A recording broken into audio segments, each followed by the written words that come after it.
A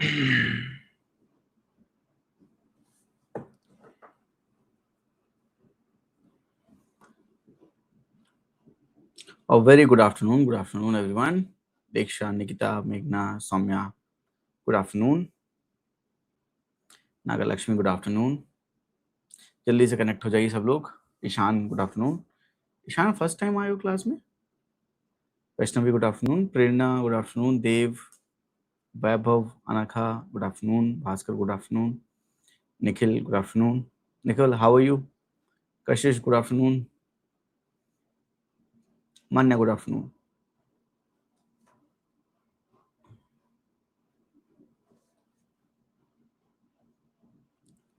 Prateek, good afternoon.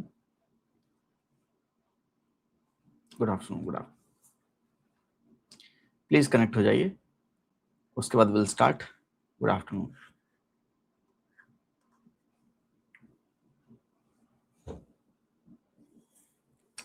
Sneha, Anuradha, good afternoon. Great Nikhil, great.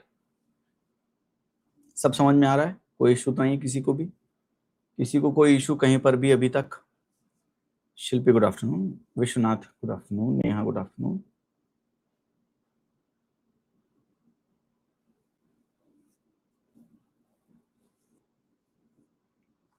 मैं एकदम time पर हूं. और आज ये कौन सा लेक्चर है वैसे आज हमारा? 16, 17, जो भी लेक्चर है, जो भी हमारा लेक्चर नंबर है. मैं इकोनॉमी की क्लासेस लेता हूं आपकी. मैं आपकी सीसेट की क्लासेस लेता हूं. मैं मेंटरशिप की क्लासेस लेता हूं. कभी कभी एक एक दिन में दो दो क्लासेस होती हैं. डेली 2 क्लासेस होती हैं. Tuesday, Thursday and Saturday. Yes, economy की रोज क्लासेस होती हैं. इकोनॉमी की रोज क्लासेस होती हैं. और संडे को मैं ऑफ नहीं रख रहा हूँ. अपने 2-3 संडे से लगातार हम क्लासेस संडे को भी कर रहे हैं. ये सब क्यों बता रहे हैं सर? ये सब मैं इसलिए बता रहा हूँ कि ऊपर वाले की दया से मैं फिर भी आपके सामने यहाँ पर खड़ा हूँ, यहाँ पर बैठा हूँ, पढ़ा रहा हूँ आपको. पूरी कोशिश करता हूँ कंसिस्टेंट रहूँ. पूरी कोशिश करता हूँ कंसिस्टेंट रहूँ. जब एक टीचर होकर मैं कंसिस्टेंट रह सकता हूँ एज अ टीचर, आप एक स्टूडेंट होकर क्या कंसिस्टेंटली अपने गोल की तरफ देख भी नहीं सकते? क्योंकि जब मैं क्लास में आता हूँ, उसके बाद कम से कम मुझे 5 मिनट लगते हैं लोगों को ज्वाइन करते हुए देखना. 5 मिनट के बाद भी लोग ज्वाइन करते रहते हैं. And it's very disheartening for me. Discipline गायब है. 5 मिनट लेट होना भी लेट होना होता है. 1 सेकंड भी लेट होना होता है. प्री में जब आप एग्जामिनेशन सेंटर पे जाते हैं, वहां पर गेट बंद कर देते हैं. 1 सेकंड की कीमत तब समझ में आएगी जिस दिन गेट बंद हो जाएगा. Always be discipline. 3 चीजें करनी है आपको. Always be discipline. D always be focused and always be consistent. Be disciplined, be focused, be consistent. अगर ये 3 आप काम कर लेंगे, आपको कोई हरा नहीं सकता. आपको कोई हरा नहीं सकता. मुझे भी कोई हरा नहीं सकता. मुझे मेरे गेम में हराना मुश्किल है. मुझे कोई हरा नहीं सकता. ये मेरा अहंकार नहीं, मेरा ईगो नहीं, अपने ऊपर कॉन्फिडेंस है. अगर कोई मुझे हराने की कोशिश करेगा, मैं 5 गुना मेहनत और करूंगा. I'll work 5 times more.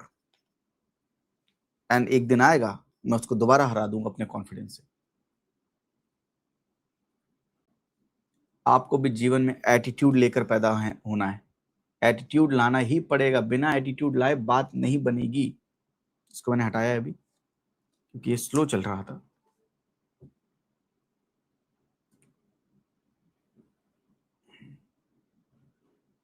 Connect हो जाइए कंप्यूटर महोदय, प्लीज कनेक्ट हो जाइए. क्या दिक्कत हो गई कंप्यूटर महोदय को कनेक्ट होने में भाई?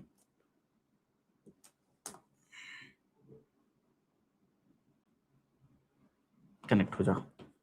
ठीक है, चल रहा है। Please be discipline, be consistent, be focused.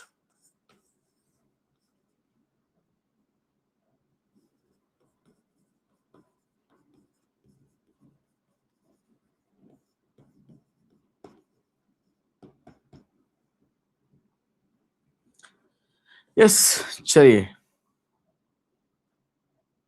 Let's start our class. Start करें तो एक बार कॉन्फिडेंस के साथ, एक बार जोश में बोल दो भाई, 90% plus accuracy in economy. Economy में 90% प्लस एक्यूरेसी लाना हमारा गोल है। हार नहीं माननी है जब तक मन से सोच लिया है कि 90% प्लस एक्यूरेसी लाएंगे, मतलब लाएंगे, कुछ नहीं सोचेंगे।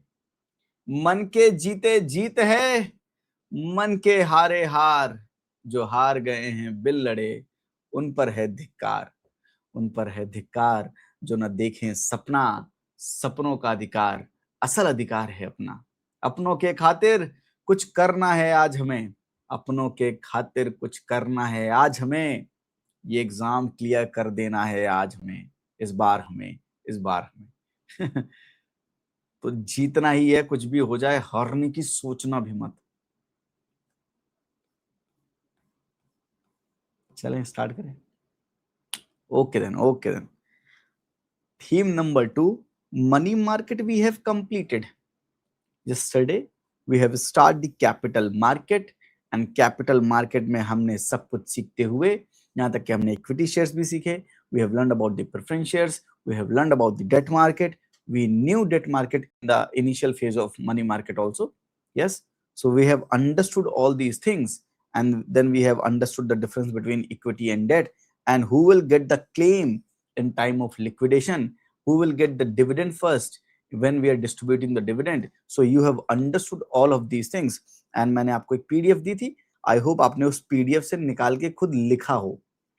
पीडीएफ रखोगे, पीडीएफ में गायब हो जाएगा. सारे नोट्स बनाए हो, या तो पीडीएफ की फोटो कॉपी निकाल के उस नोट्स के अंदर डाल लेना. पीडीएफ की फोटो कॉपी निकाल के उस नोट्स के अंदर डाल लेना, वो ज्यादा बेटर होगा. पीडीएफ को कंप्यूटर या लैपटॉप पे मत रहने देना. अगर आपके नोट्स फिजिकल हैं तो पीडीएफ की फोटो कॉपी निकाल के उसमें इंसर्ट कर लीजिएगा. Yes. Then we have talked about this. Financial market has been divided into two: the money market and the capital market. When the securities are less than or equal to 1 year, that is called money market. When securities are more than 1 year, then it's called capital market. Capital market has been further divided into two: the equity market and the debt market. The equity market is where equity shares and the preference shares are available. Equity market has further divided into the primary market and secondary market. Initial public offer and the follow-on public offer with private placement is a part of primary market, primary equity market. And the secondary market, second hand, you can sell on the spot. On the spot, you can exchange the things. That's called spot exchange. And if you're exchanging the things in the future, that's called future exchange. In the debt market has divided into types of bonds and the primary and the secondary market. The regulator of the whole capital market is SEBI, the Security and Exchange Board of India, Security Exchange Board of India, Securities Exchange Board of India. Securities are of two types: equity and debt. Established in 1988, given the statutory status in 1992, and he is the regulator. This body is the regulator of capital market. In 2022, the first woman chairperson of SEBI, Madhavi Puri Bach, has been appointed.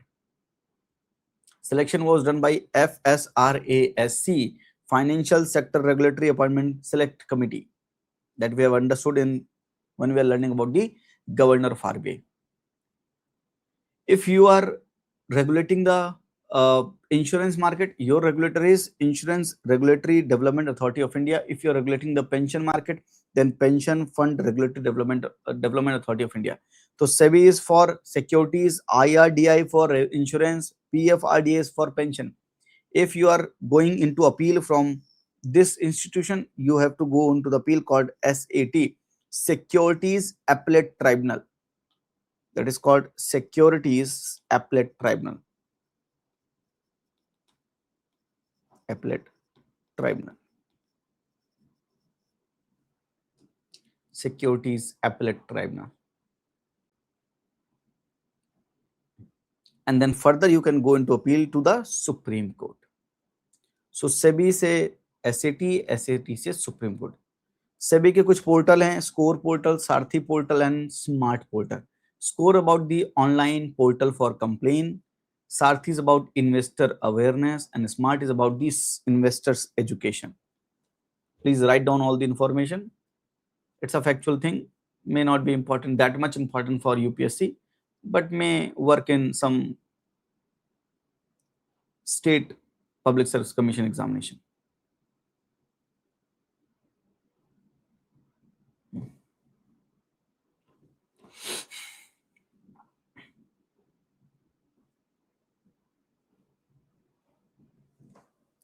Security Exchange Board of India, SEBI.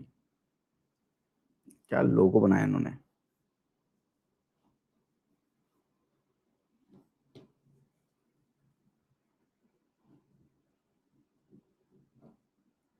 लिखने के बाद always comment done sir, so that I can proceed.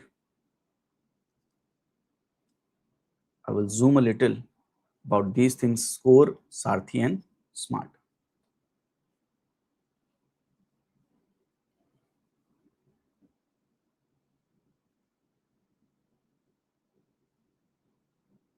What is about awareness?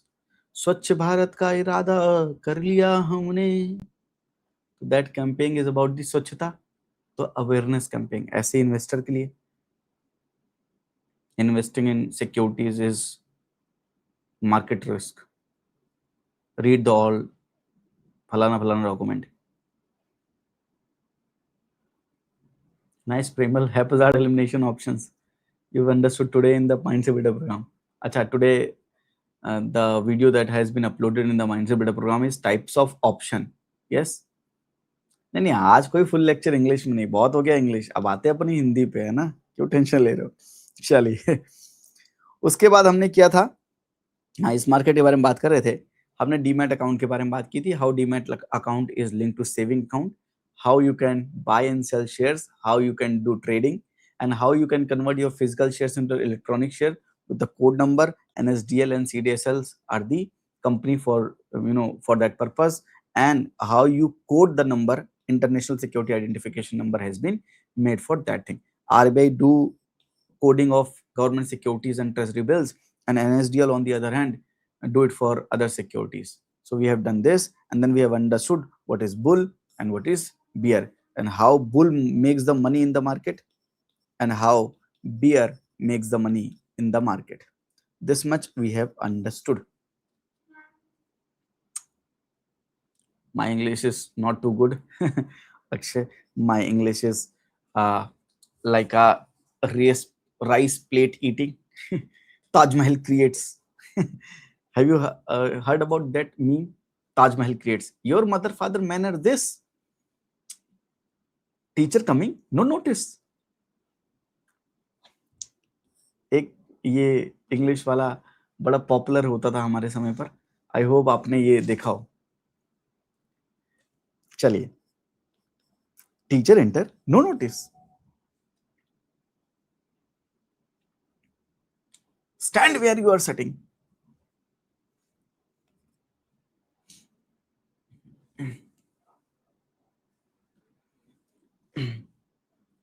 My English is better than, I think, Pakistani captain. Babar Azam. Okay, now let's let's talk some great things. Let's talk about economy.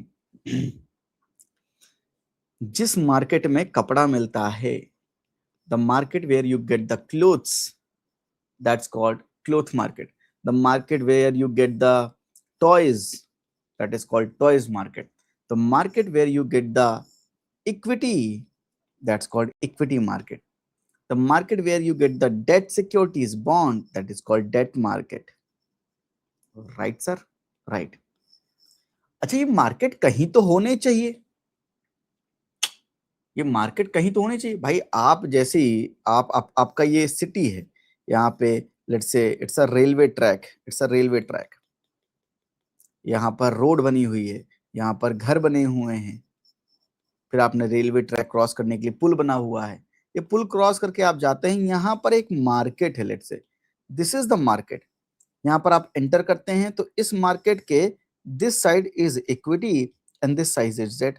तो यहाँ पर दुकानें खुली होंगी, दुकानें खुली होंगी, there will be shops, there will be shops. अगर क्लोथ मार्केट है तो क्लोथ की शॉप होगी, यहाँ पर क्लोथ की शॉप्स हैं, शॉप है ना, तो शॉप है तो मतलब कैसा है, लिस्टेड है भाई। ये दुकान कैसी है, शॉप कैसी, लिस्टेड शॉप है, क्यों दिख रही है सामने, मतलब ये कंपनीज जो मार्केट में लिस्ट होती हैं, कंपनीज जो मार्केट में लिस्ट होती हैं that is called listed companies, जो लिस्ट नहीं होती that is called unlisted companies.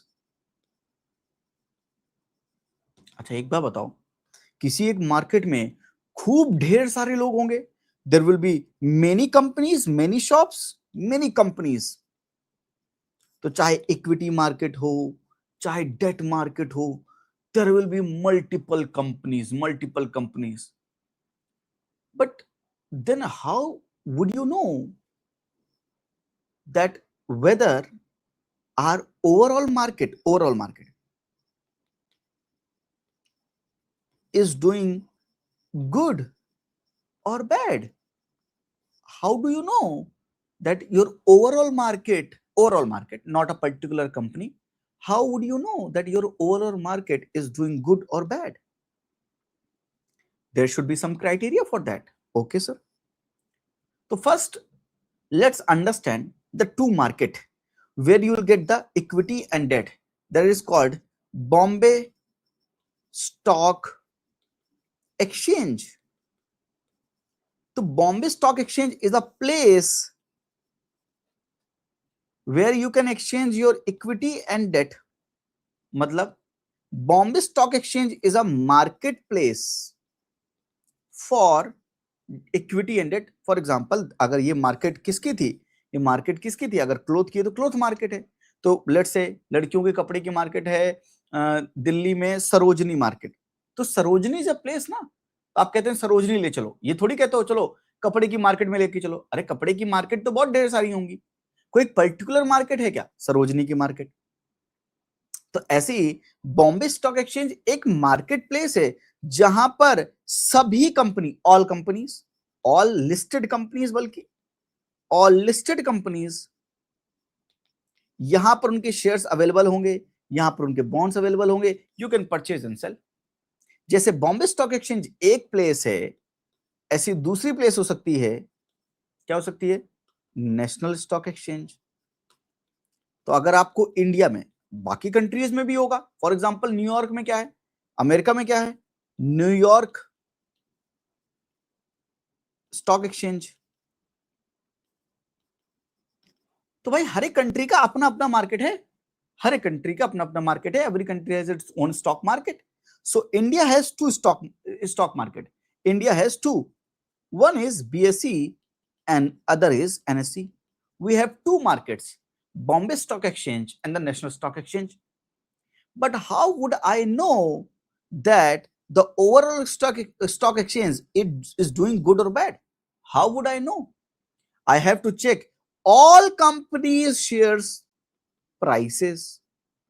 I have to check all companies bond prices. Let's say bond को भी हटा देते हैं, let's say bond हटा देते हैं सिंप्लिसिटी के लिए, let's talk about only shares.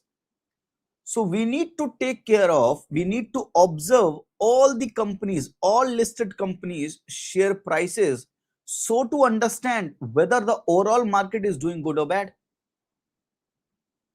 But that's a difficult task to do, that's a difficult task to achieve.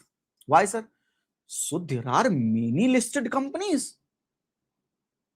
So let's take example, let's take example of our school. How our parents prefer or choose any school for their children? कैसे ढूंढता है कोई भी parents, कैसे ढूंढते हैं कि कौन सा स्कूल अपने बच्चे के लिए बेटर है? हमारे पेरेंट्स ने कैसे ढूंढा था कि हमारे लिए ये स्कूल बेटर है, ये नहीं है? तो स्कूल में क्या देखते होंगे? एजुकेशन देखते होंगे। हाउ दे विल नो कि एजुकेशन इज बेटर? अब क्या वहां पे एजुकेशन देखने के लिए, मान लीजिए हमें क्लास 8 में हमारा एडमिशन करवाना है हमारे पेरेंट्स को, तो क्या क्लास 8 में सभी बच्चों का, ऑल स्टूडेंट्स का मार्क्स देखेंगे? नहीं नहीं नहीं, मार्क्स नहीं देखेंगे। So what will they do? They will choose 1 2 3 4 5, let's say they will choose 5 students, 5 students of class 8 of many schools, and they will compare one school 5 students with the other school 5 student with the other school 5 students. So they will compare the class 8 5 students of class 8 of the multiple schools, and they will say how these 5 students are performing in comparison to these schools.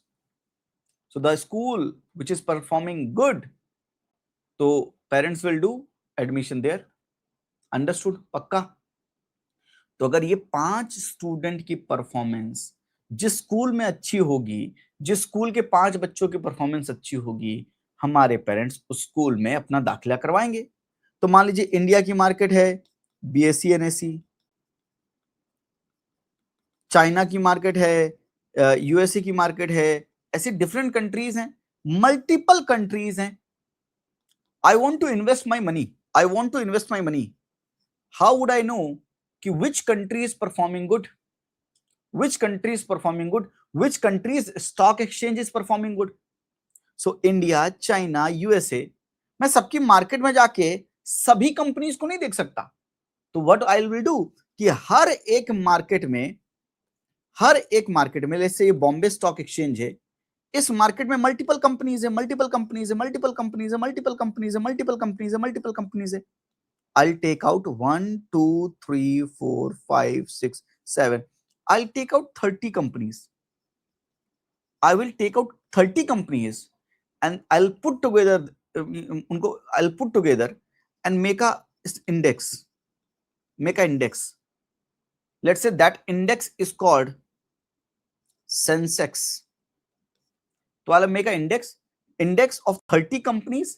30 companies को मैंने एक बक्से में डाल दिया, एक box में डाल दिया, 30 कंपनीज को मैंने डाल दिया और उसका इनिशियल प्राइस डिसाइड कर दिया 100 है। तो सभी कंपनीज के जो स्टॉक के प्राइस थे उन सबको क्यूमुलेटिव मैंने बोला कि वो 100 रुपीज है।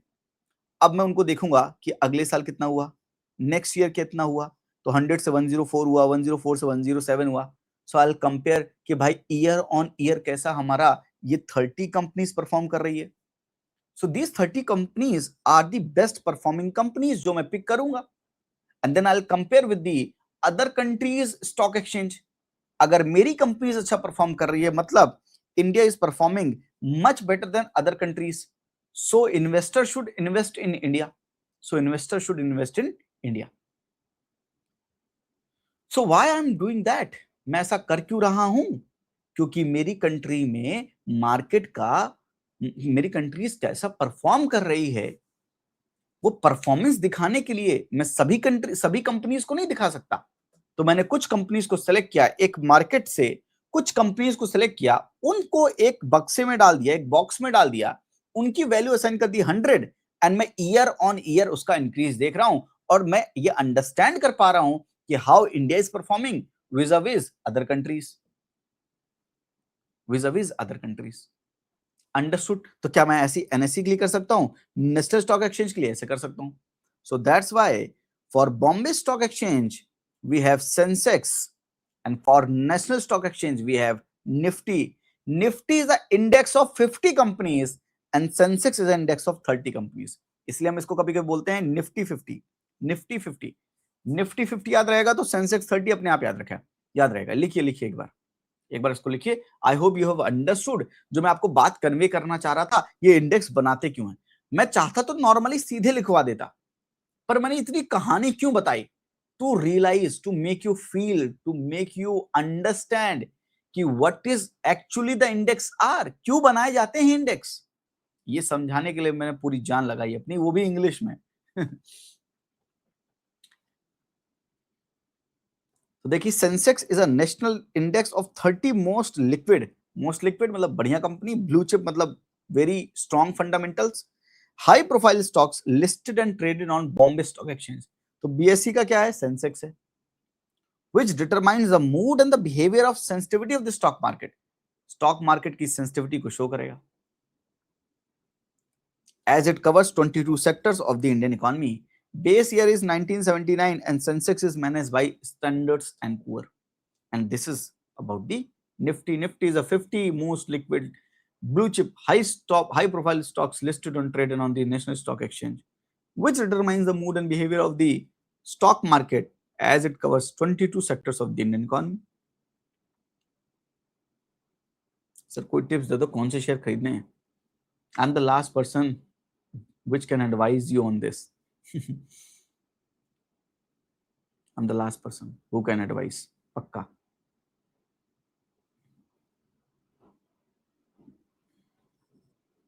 स्टॉक मार्केट में पैसा लगाना, I can advise on gold, silver, I think sovereign gold bonds.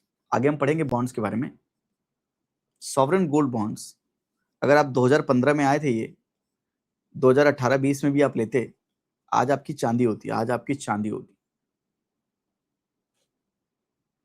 NSC कौन मैनेज करता है? It is owned by NSC strategic investment corporation limited. ETFs are good. ETFs are good.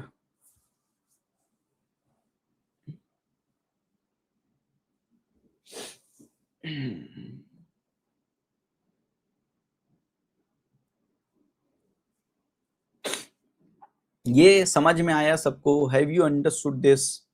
यहां तक किसी को कोई प्रॉब्लम हो तो बताइए।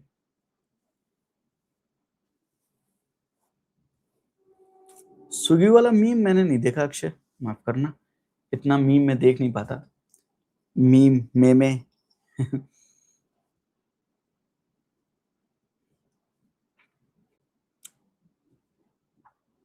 Done done.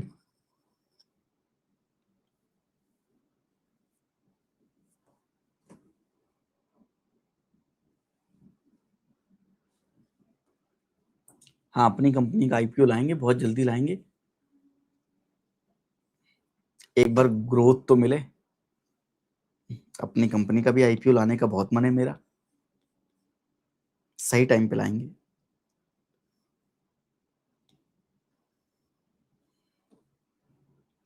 और सबसे पहले प्राइवेट प्लेसमेंट करूंगा आप लोग की, प्राइवेट प्लेसमेंट, आप लोग जब तक बड़े आदमी हो जाएंगे।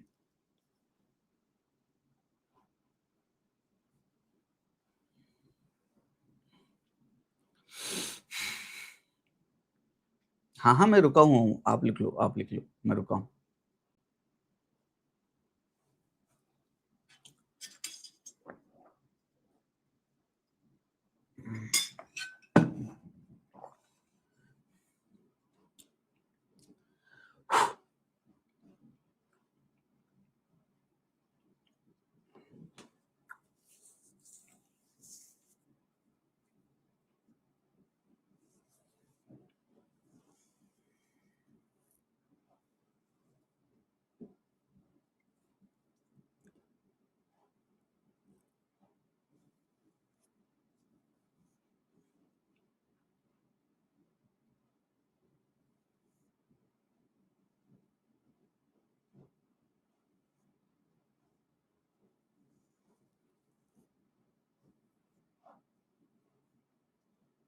इसका बेस ईयर 1995,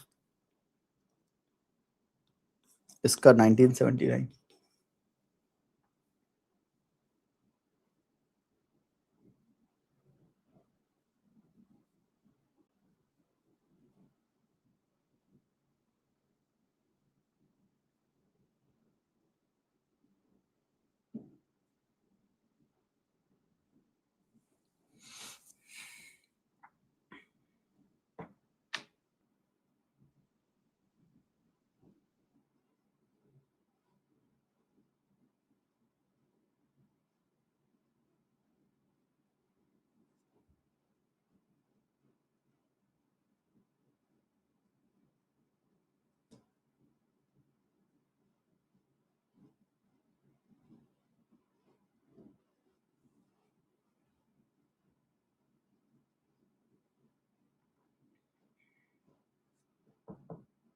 डन, पक्का। चलिए, यहाँ पर इक्विटी मार्केट ये आपकी पीडीएफ में है। इक्विटी शेयर्स क्या होते हैं? प्रेफरेंस शेयर्स होते हैं। उसका मतलब क्या है? डिविडेंड कब मिलेगा, repayment of capital, voting rights and convertibility.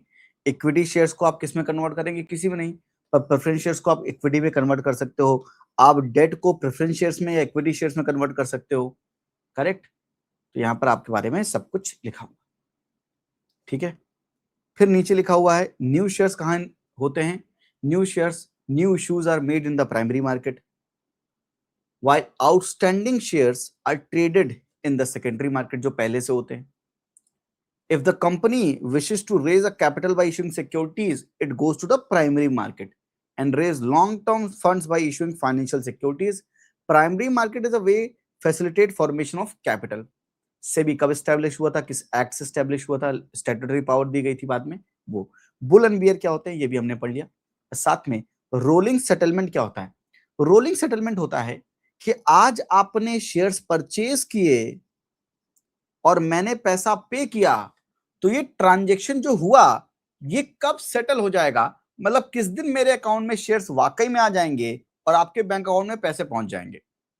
तो मतलब जिस दिन आपने ट्रांजैक्शन किया उसके +1, T+1 बोलते हैं रोलिंग सेटलमेंट, मतलब T+1। अगर रोलिंग सेटलमेंट आज T+1 है, मतलब today you have done the transaction +1 day is needed so that we can settle the shares and the amount.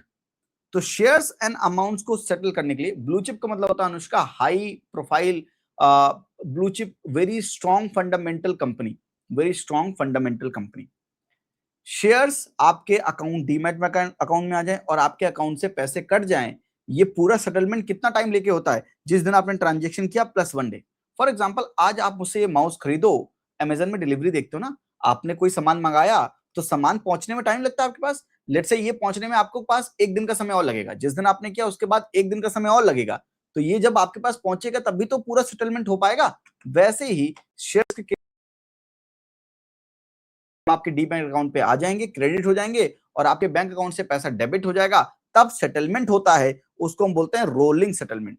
पहले ये T+5 था, उसके बाद T+2 हुआ, उसके बाद अब T+1 है। 2022 में ये T+1 हो गया था, T+1 हो गया था। इसका मतलब क्या है? That is shares transaction must be completed when an account closed by giving the delivery of the shares and taking money and vice versa within transaction day +1 working day। तो ये आपकी कॉपी में लिखा हुआ है, सब कुछ पीडीएफ में है, बिल्कुल ये सब कुछ पीडीएफ में। Yes. What is insider trading what is insider trading? तो एक समय की बात है, ऐसा हुआ कि एक कंपनी हुआ करती थी। आप एक आदमी का नाम सुना होगा आपने, हर्षद मेहता। हर्षद मेहता, आपने स्कैम 1992, अगर आपने एक कोई सीरीज है अगर आपने देखी हो तो आप समझ सकते हैं मैं किसका कॉन्टेक्ट दे रहा हूं। हर्षद मेहता एक्चुअली इंसान खराब नहीं था, परिस्थितियां खराब थी, जिसकी वजह से एक बहुत ही अच्छे बुल को हमने खो दिया इस दुनिया में। तो हर्षद मेहता ने क्या किया? शुरू में ये भी बुल नहीं था, शुरुआत से कोई बुल नहीं होता है। शुरुआत से ये ट्रेडिंग करना चाहता था, इसके पास पैसे कम थे, तो उसने क्या किया? इंफॉर्मेशन कलेक्ट करना शुरू की। Let's say certain companies XYZ limited company, ये कंपनी है। इस कंपनी में कौन होंगे? 2 लोग होंगे। एक होंगे कैपिटलिस्ट जो ओनर्स ऑफ द कंपनी होंगे, और एक होगा working class employees, that is employees. तो वर्कर्स होंगे और ओनर्स होंगे, 2 ही लोग होते हैं कंपनी में, वर्कर्स एंड ओनर्स। 2 क्लास होती हैं, एक कैपिटलिस्ट क्लास, एक वर्किंग क्लास। अच्छा, तो मान लीजिए हर्षद मेहता का संबंध या फ्रेंडशिप किसी वर्किंग क्लास के पर्सन से। तो हर्षद मेहता जाकर इस आदमी से मिला और पूछा क्या चल रहा है कंपनी में? तो बोला कंपनी में सब कुछ ठीक नहीं चल रहा है, हमारी सैलरीज हमको नहीं दी जा रही हैं, तो हम ये कंपनी में हड़ताल पे जाने वाले हैं, we are going on a strike. तो हर्षद मेहता ने पूछा कब से स्ट्राइक में जाने चाह रहे हो? कह रहा कि हाँ बस हम कल से, टुमारो से हम स्ट्राइक में जा रहे हैं। अच्छा, कल से अगर आपके वर्कर्स स्ट्राइक में चले जाएंगे तो इस कंपनी का मैन्युफैक्चरिंग बंद हो जाएगा, प्रोडक्शन बंद हो जाएगा। प्रोडक्शन बंद हो जाएगा तो इसके शेयर्स के प्राइस नीचे आ जाएंगे। तो हर्षद मेहता ने क्या किया? इस इंफॉर्मेशन का यूज किया इस इंफॉर्मेशन से उसे ये पता चला कि टुमारो ये हड़ताल पे जाने वाले हैं, इनके प्राइस कम होंगे, तो जितने शेयर्स अगर हर्षद मेहता ने ले रखे थे वो सारे शेयर्स सेल कर देगा, नहीं करेगा तो लॉस हो जाएगा उसको। उसने सारे शेयर्स अपने बेच दिए। अब वाकई में हड़ताल हो गई और उसके बाद इसके शेयर्स के प्राइस लेट से 30 रुपीज का एक शेयर था, कम होते होते होते होते होते 10 रुपीज हो गया। हड़ताल की वजह से अब 5 महीने 6 महीने हड़ताल चल रही है, शेयर्स के प्राइस गिर रहे हैं। फिर इसके दोस्त से दोबारा ये पूछने गया कि एक बार बताओ, स्ट्राइक तो चल रही है, स्ट्राइक खत्म कब होगी, व्हेन इट विल एंड? तो द पर्सन टोल्ड कि हमारी मांगे पूरी हो गई हैं लगभग लगभग, एक दो मांग बची हैं और that will also be fulfilled by I think tomorrow. So for tomorrow onwards we are quitting the strike, हड़ताल हटाकर हम काम पर वापस जा रहे हैं। तो मानिए ये खबर किसके पास पहुंच गई, हर्षद मेहता के पास पहुंच गई। उसने क्या किया, उसने लगा कि 10 रुपए का अभी प्राइस है, कल हड़ताल खत्म हो जाएगी, कल स्ट्राइक खत्म हो जाएगी और फिर ये शेयर्स के प्राइस ऊपर जाएंगे। तो उसने क्या किया, 10 रुपीज पर खूब ढेर सारे शेयर्स बाय कर लिए और फिर जैसे हड़ताल हटी ये दोबारा जंप करके 30 रुपीज हो गया, 1 2 3 4 5 महीने में फिर 30 रुपीज से ज्यादा भी हो गया। तो Harshad Mehta made a huge profit by using the information that is called insider information of the company।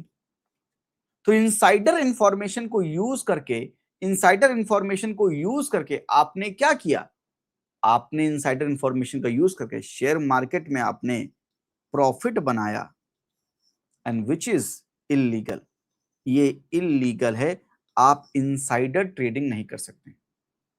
Yes, तो आप इनसाइडर ट्रेडिंग नहीं कर सकते हैं, अब इलीगल है। उस समय पर इलीगल नहीं हुआ करती थी, तो वो काम अब नहीं कर सकते, इलीगल है, इनसाइडर ट्रेडिंग इलीगल है। प्रेमल, पंप एंड डंप वही सेम चीज है। आप पैसा पंप कब करोगे, आप अपने शेयर्स डंप कब करोगे। शेयर्स डंप करना मतलब सेल करना, पंप करना मतलब शेयर्स बाय करना। तो that is called insider trading which is illegal. Understood, example समझ में आ गया।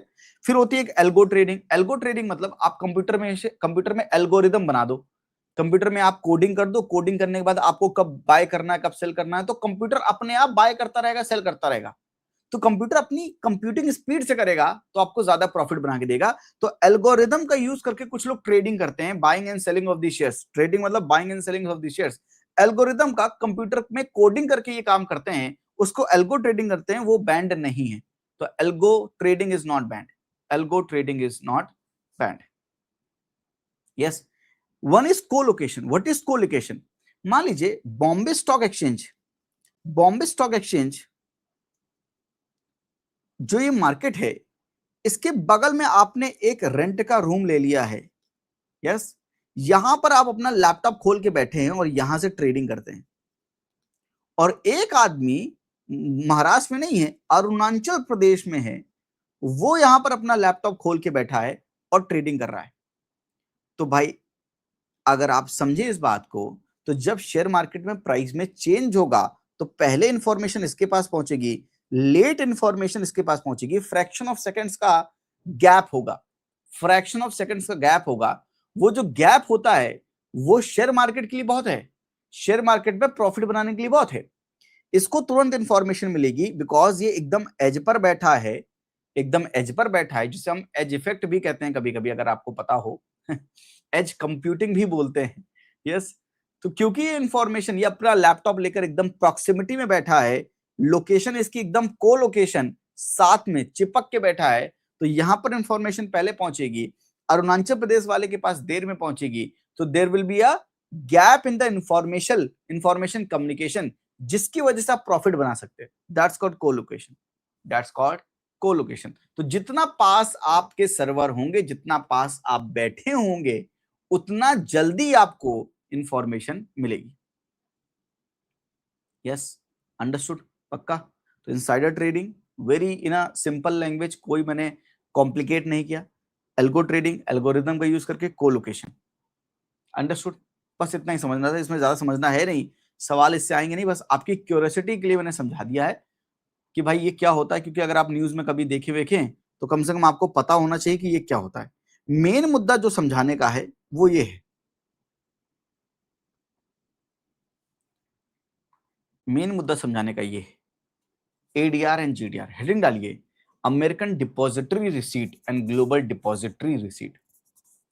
American depository receipt and global depository receipt. कुछ इंपॉर्टेंट बॉडीज की मैंने एक पीडीएफ में लिस्ट दी है, 2-4 बॉडीज हैं, वो सिंपल टू रीड है, आप खुद भी रीड कर सकते हैं, तो उनके बारे में हम नहीं पढ़ रहे। फॉर एग्जांपल इस ये सब इंपॉर्टेंट बॉडीज में मैं आपको फाइनेंशियल स्टेबिलिटी डेवलपमेंट काउंसिल 2010 में आई थी, इसको 15 साल कंप्लीट हो रहे हैं, इसलिए मैंने आपको ये दिया है। फाइनेंशियल स्टेबिलिटी बोर्ड 2009 में आया था, सेम लाइंस पर। फाइनेंशियल एक्शन टास्क फोर्स 1989 में आया था, and international organisation of securities commission, इसको। तो ये 4 हमने बॉडीज आपको दी हैं, ये पीडीएफ में है, आप इसको पढ़ लीजिएगा। साथ में मैंने वेंचर कैपिटल एंजल इन्वेस्टमेंट के बारे में बताया है, जो मैं आगे पढ़ा दूंगा, और बाकी मैंने इक्विटी मार्केट ये सब मैंने आपको वहां पर पीडीएफ में लिखकर दे दिया, तो पीडीएफ आपने देख ही ली होगी। चलिए नेक्स्ट है American depository receipt and global depository receipt. ADR and GDR का कॉन्सेप्ट समझते हैं पहले। अगर आप इंडिया में हो और इंडिया में अपना रजिस्ट्रेशन कर रहे हो कंपनी का, तो कैसी कंपनी हो आप? इंडियन कंपनी हो। अमेरिका में करोगे तो आप अमेरिकन कंपनी हो। तो क्या अमेरिकन कंपनी को नॉन इंडियन कंपनी कहा जा सकता है? बिल्कुल।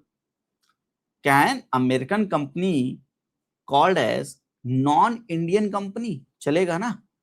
ऐसे इंडियन कंपनी को क्या आप नॉन अमेरिकन कंपनी बोल सकते हो? बिल्कुल। क्या आपको नॉन ब्रिटिश कंपनी बोल सकते हो? बिल्कुल। नॉन चाइनीज कंपनी बोल सकते हो? बिल्कुल। इंडिया की कंपनी है तो इंडिया की कंपनी है, और बाकी जगह पर जितनी कंट्रीज और हैं सब में नॉन लगा दो। यस। अच्छा ठीक है, अभी तक हमने एक बात की है, यहां तक समझ गए? यहां तक समझ में आ रहा है सब कुछ? यहां तक क्लियर है? अगर हमने अभी तक ये बात की है कि लेट्स से कोई इंडियन कंपनी है, लेट्स से होप तुशांत कंपनी है, it's a Indian company, and India में अगर पैसा रेज करना है, इंडिया की मार्केट से अगर पैसा रेज करना है, तो इंडियन कंपनी क्या इंडिया की मार्केट से पैसा रेज कर सकती है, कैपिटल रेज कर सकती है? बिल्कुल सर। मैं अपने शेयर्स इशू कर सकता हूं, मैं अपने बॉन्ड इशू कर सकता हूं, मैं अपने शेयर्स इशू कर सकता हूं, मैं अपने बॉन्ड इशू कर सकता हूं। पर इंडिया की ये कंपनी, इंडियन कंपनी, अमेरिका से पैसा बोरो करना चाहती है। मतलब मेरे मंसूबे देखिए, मेरे मंसूबे हैं कि मुझे भीख नहीं मांगना, मुझे पैसे मांगने हैं। पैसे मांगने हैं अमेरिका की कंपनी से, अमेरिका की कंपनी से नहीं, अमेरिका के लोगों से। इंडिया के लोगों से पैसा मांगना था, इंडियन पीपल से, तो मैंने शेयर्स इशू कर दिया पब्लिक को, बॉन्ड इशू कर दिए पब्लिक को, मुझे पैसा मिल गया। Indian company wants to raise capital from Indian market, they can issue shares and bonds, और हमारा जो सेबी है वो इस चीज को रेगुलेट करता है। बिल्कुल, हमें पैसा उठाने में मदद करेगा, बिल्कुल उठा लेंगे हम, हमारे पास कैपिटल आ गई। पर मैं यहां से चलते चलते 7 समुंदर पार में तेरे पीछे पीछे आ गया, अब मैं जा रहा हूं अमेरिका के लोगों से पैसा मांगने, ए अल्लाह के नाम पे दे। नहीं, वो वाला पैसा नहीं, प्रेस्टीज वाला पैसा है। तो मैं अमेरिका के लिए मैं क्या हूं? एक नॉन अमेरिकन कंपनी हूं। ध्यान से लिखते चलिएगा, साथ में समझ में आ जाएगा। नॉन अमेरिकन कंपनी हूं। नॉन अमेरिकन कंपनी अमेरिका की मार्केट से पैसा मोबिलाइज करना चाहती है, wants to mobilize money from the USA share market.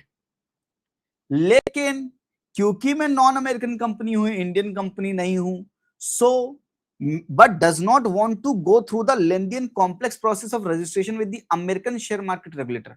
मैं अमेरिका के शेयर मार्केट के रेगुलेटर के साथ रजिस्टर करो, ये डॉक्यूमेंट वो डॉक्यूमेंट, इतना लेंथी प्रोसेस है, ये राजू मेरे से नहीं होगा रे बाबा, इतना लंबा प्रोसेस तो मैं नहीं कर पाएगा।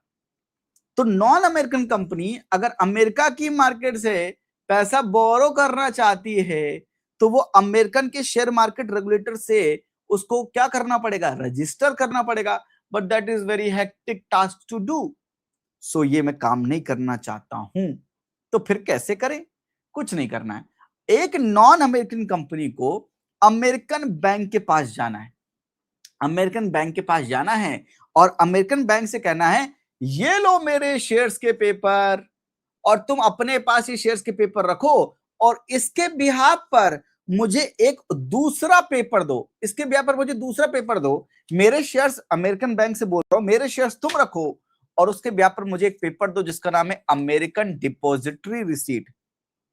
क्योंकि मेरे तो रुपया में है, आपके डॉलर में होंगे, तो ये डॉलर में आपने इशू कर दिया और ये अमेरिकन डिपॉजिटरी रिसीट लेकर मैं स्टॉक मार्केट में जाऊंगा और स्टॉक मार्केट में मैं ये अमेरिकन डिपॉजिटरी रिसीट्स को बेचूंगा, सेल करूंगा, लोगों से कहूंगा आप ये रखो, मुझे पैसा दो, तब वो मुझे पैसा देंगे। तो I will sell them to the American investors. This is called ADR. ये this paper, the paper that the American bank issue on the behalf of these shares, that is launched by the non-American company, that is called as American Depository Receipts. बोलो भाई, बोलो भाई, बोलो भाई, समझ में आया? ये एक बार लिख लेंगे तो आपको ये पूरा का पूरा देखो इमेजिन हो जाएगा। ऐसे लिख लेंगे प्रोसेस तो आपको इमेजिन हो जाएगा। और ये पहले होता था, अब तो अमेरिकन डिपॉजिटरी रिसीट में भी हमको अमेरिकन डिपॉजिटरी रिसीट भी नहीं चाहिए। क्या चाहिए मैं समझाऊंगा अभी। पहले ये करना पड़ता था क्योंकि शेयर मार्केट का जो रेगुलेटर था, अमेरिकन शेयर मार्केट का जो रेगुलेटर था, वो हमें जल्दी अलाउ नहीं करता था। तो बहुत कॉम्प्लेक्स प्रोसेस से हमें गुजरना पड़ता था। वो कॉम्प्लेक्स प्रोसेस हम फॉलो नहीं करना चाहते थे, तो हम अमेरिकन बैंक के पास जाते थे, वो हमें एडीआर इशू करते थे। हम एडीआर इशू करके वो इन्वेस्टर्स को देते थे, अमेरिकन इन्वेस्टर्स को, वो मुझे पैसा देते थे, मैं उन्हें पेपर पकड़ाता था। सिंपल। ये आपको अमेरिकन डिपॉजिटरी रिसीट समझ में आई? अगर अमेरिका की जगह आप पूरी दुनिया में यही सेम काम किसी और जगह करोगे तो उसको क्या कहेंगे? अगर मैं ये काम ब्रिटेन में कर रहा हूं तो जो ब्रिटिश बैंक्स होंगे, जब वो ये चीज करेंगे तो वो मुझे क्या इश्यू करेंगे? उसी का नाम चेंज हो गया, global depository receipt. Global depository receipt. तो ग्लोबल डिपॉजिटरी रिसीट अमेरिका में करोगे तो अमेरिकन डिपॉजिटरी रिसीट, कहीं और करोगे तो वो क्या इशू करके देंगे? इस पेपर का नाम चेंज हो गया बस भाई। इस पेपर का कंट्री चेंज हुई, ये नाम चेंज हो गया। नाम चेंज का हो गया, क्या हो गया? Global depository receipt. बस खत्म, एडीआर एंड जीडीआर खत्म। बोलो भाई, क्लियर है क्या? एकदम मक्खन की तरह। मजा आना चाहिए, समझ में आना चाहिए, तभी मजा आएगा। अपनी मार्केट से पैसा इशू करना है, पैसा रेस करना है, तो मैं अपने बॉन्ड्स और शेयर्स इशू करूंगा और अपने लोगों को दे दूंगा, वो मुझे पैसा दे देंगे। पर अमेरिका, ब्रिटेन, न्यूयॉर्क, ये न्यूजीलैंड, ऑस्ट्रेलिया, यहां जाके पैसे मुझे रेस कर रहे हैं, इनको अपना शेयर का पेपर देना है, इनको अपना कंपनी में ओनरशिप देनी है, तो कैसे देंगे? ADR and GDR, ADR and GDR.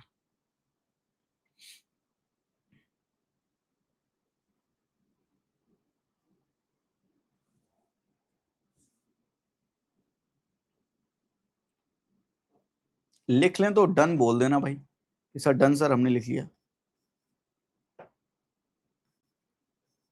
I hope ADR and GDR is clear. मजा आया आपको ये कॉन्सेप्ट समझने में और दिमाग में घुसा भी। एकदम कॉम्प्लेक्स इंग्लिश में कॉम्प्लिकेट करके बोल देता तो मैं बड़ा स्टैंडर्ड आदमी लगता, लेकिन समझ नहीं आता आपको बस। तो मैंने आपको बड़े लूसिड वे में, बड़े डेली लाइफ की लैंग्वेज से समझाया कि कैसे आप अमेरिका में जाकर अपना पैसा अमेरिकन मार्केट से रेस कर सकते हो। एकदम क्लियर है? डन भी है, very good. Non American company American bank के पास जाएगी तो एडीआर, और अगर कोई दूसरी, अच्छा, non American company American company में जाएगी, अमेरिकन बैंक में जाएगी तो एडीआर, कहीं और जाएगी तो जीडीआर। सोचो कोई इंडिया में आ रहा है, इंडिया से भी तो पैसा बोरो कर सकते हैं लोग। बाहर वाली company, non Indian company, imagine करो कोई अमेरिकन कंपनी इंडिया से पैसा रेज करना चाहती है तो इंडियन बैंक के पास आएगी। हम क्या इशू करेंगे? Indian depository receipt, IDR. IDR बेटा, जीडीआर एडीआर में कोई डिफरेंस नहीं है, बस कंट्री का डिफरेंस है अक्षय। अगर अमेरिका में जाके करोगे तो अमेरिकन डिपॉजिटरी रिसीट मिलेगी, कहीं और जाके करोगे तो जीडीआर मिलेगा, ग्लोबल डिपॉजिटरी रिसीट मिलेगी। और कोई दूसरी कंट्री हमारे इंडिया में आएगी तो हम उसको क्या इशू करके देंगे? Indian depository receipt. Let's say कोई अमेरिकन कंपनी है XYZ, तुम लोग नॉटी हो जाओगे। XYZ कंपनी है, अमेरिका कंपनी है, वो इंडिया के बैंकों के पास आएगी, हम उनको आईडीआर इशू करेंगे, फिर वो हमारे शेयर मार्केट में जाएंगे और वहां से पैसा रेज करेंगे, इंडियन इन्वेस्टर्स को पैसा सेल करके इंडियन इन्वेस्टर्स को आईडीआर देंगे और वहां से पैसा लेंगे। जितना ये बोलने में कॉम्प्लिकेटेड है उतना समझने में कॉम्प्लिकेटेड बिल्कुल भी नहीं है, हाँ या ना? चलिए, ये है रिफॉर्म्स, एकदम क्लैरिटी लिखी है मैंने। कंपनी अगर इंडियन कंपनी है या कोई फॉरेन कंपनी है, फॉरेन कंपनी को नॉन इंडियन कंपनी बोल सकते हैं, बिल्कुल बोल सकते हैं सर। कोई Indian company wants to acquire capital from abroad, तो वाया एडीआर जीडीआर अलाउड है, पहले भी अलाउड था, अब भी अलाउड है। हम क्या डायरेक्टली फॉरेन स्टॉक एक्सचेंज में जाकर अपनी कंपनी को लिस्ट करके पैसा रेज कर सकते हैं? पहले ये अलाउड नहीं था, तभी तो ये काम करते थे हम, लेकिन अब ये अलाउ हो गया है, अब ये अलाउ हो गया है। अब मुझे अमेरिकन बैंक्स के पास जाने की जरूरत नहीं है, अब मैं डायरेक्टली अमेरिका के शेयर मार्केट में जाकर, स्टॉक मार्केट में जाकर अपने लिस्ट कर दूंगा शेयर्स को, और मैं डायरेक्टली अपने शेयर्स बेच सकता हूं। उससे क्या होगा, हम खूब ढेर सारा पैसा बाहर से लेकर आएंगे, फंड्स आएंगे, इन्वेस्टमेंट बढ़ेगा तो जीडीपी बढ़ेगी। अगर कोई फॉरेन कंपनी है वो कैपिटल एक्वायर करना चाहती है इंडिया से, तो उसे आईडीआर या भारत डीआर, भारत डीआर बोलो या आईडीआर, हम वो इंडियन बैंक्स वो इश्यू करेंगे, वो अलाउड है, अलाउड है। पर क्या वो डायरेक्टली हमारे स्टॉक एक्सचेंज में अपनी कंपनी को लिस्ट कर सकती हैं? नहीं कर सकती हैं, उनका अलाउड नहीं है। हमने अपना अलाउ कर लिया बाहर वालों के लिए, उनका अलाउ नहीं किया कि वो हमारे स्टॉक एक्सचेंज में डायरेक्टली लिस्ट होके वो हमसे पैसा रेज करे। ये पूरा समझ में आया या नहीं आया? रुक जाओ, ये लो भाई, मैं छुप जाता हूं, आप इसको पूरी अच्छी सी क्लैरिटी में लिखो, और कहीं कोई दिक्कत है तो बताओ। पूरी क्लैरिटी दी है मैंने, तो अब हमें एडीआर जीडीआर की जरूरत नहीं है एक्चुअली। हम डायरेक्टली फॉरेन स्टॉक एक्सचेंज में जाकर अपनी कंपनीज के शेयर्स को लिस्ट कर सकते हैं, पैसा रेज कर सकते हैं। लेकिन हमें अगर एडीआर जीडीआर के थ्रू भी जाना है तो वो भी अलाउड है, पर बाहर वालों को हमने अपने घर में ही अलाउड नहीं किया। हमने कहा हम तो आपको अभी भी आईडीआर या भारत डीआर ही देंगे।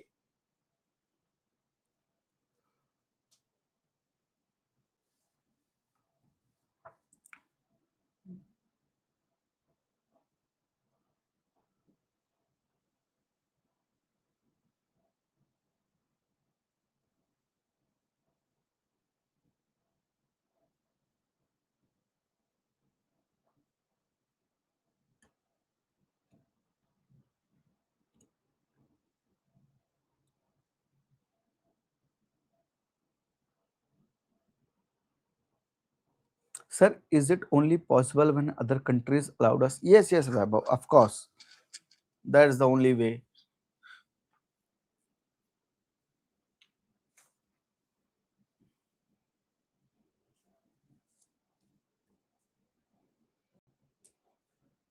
हमने बाकियों को अलाउ नहीं किया, बाकियों ने हमें अलाउ कर दिया है।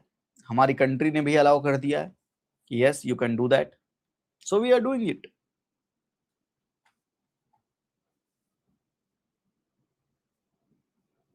एकदम क्लियर है, जैसे बनाया है एकदम इसी क्लैरिटी से बना लीजिए। डन सर, डन, पक्का। आगे चलें फिर। अरे बोलो, प्रकट हो जाएं, हो ही जाते हैं अब तो। चलिए, तो हमने क्या क्या पढ़ लिया? कैपिटल मार्केट में equity market, primary market IPO FPO private placement. Secondary market में हमने क्या चीज समझी अभी अभी? हमने एडीआर जीडीआर का कॉन्सेप्ट समझा, यस। स्पॉट एक्सचेंज हमने समझा, बीएससी समझा, एनएससी समझा, निफ्टी समझा, सेंसेक्स समझा। फ्यूचर एक्सचेंज में हमको डेरिवेटिव समझने हैं, forward future options, call option क्या होता है, पुट ऑप्शन क्या होता है, उसकी जरूरत हमें नहीं है। तो आइए हम डेरिवेटिव समझते हैं। पहले आप लिखिए डेरिवेटिव का मतलब क्या होता है, what is derivative? A derivative is a financial instrument, financial security with a value that is reliant upon or derived from an underlying asset or a group of assets. That is called derivative.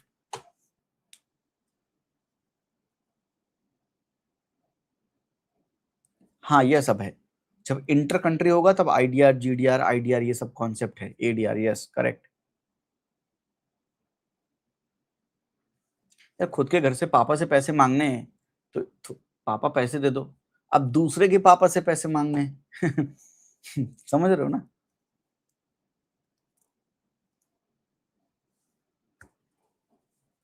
A A derivative is a financial security with a value that is reliant upon or derived from an underlying asset or a group of asset. कितनी English लिखी है, अरे बाप रे बाप.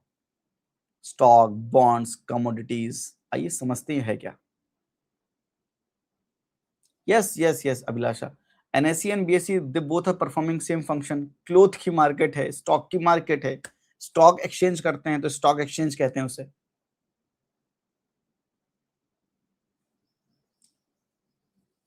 Why do we need both? अरे दो हैं बस. मेरे करण अर्जुन आएंगे.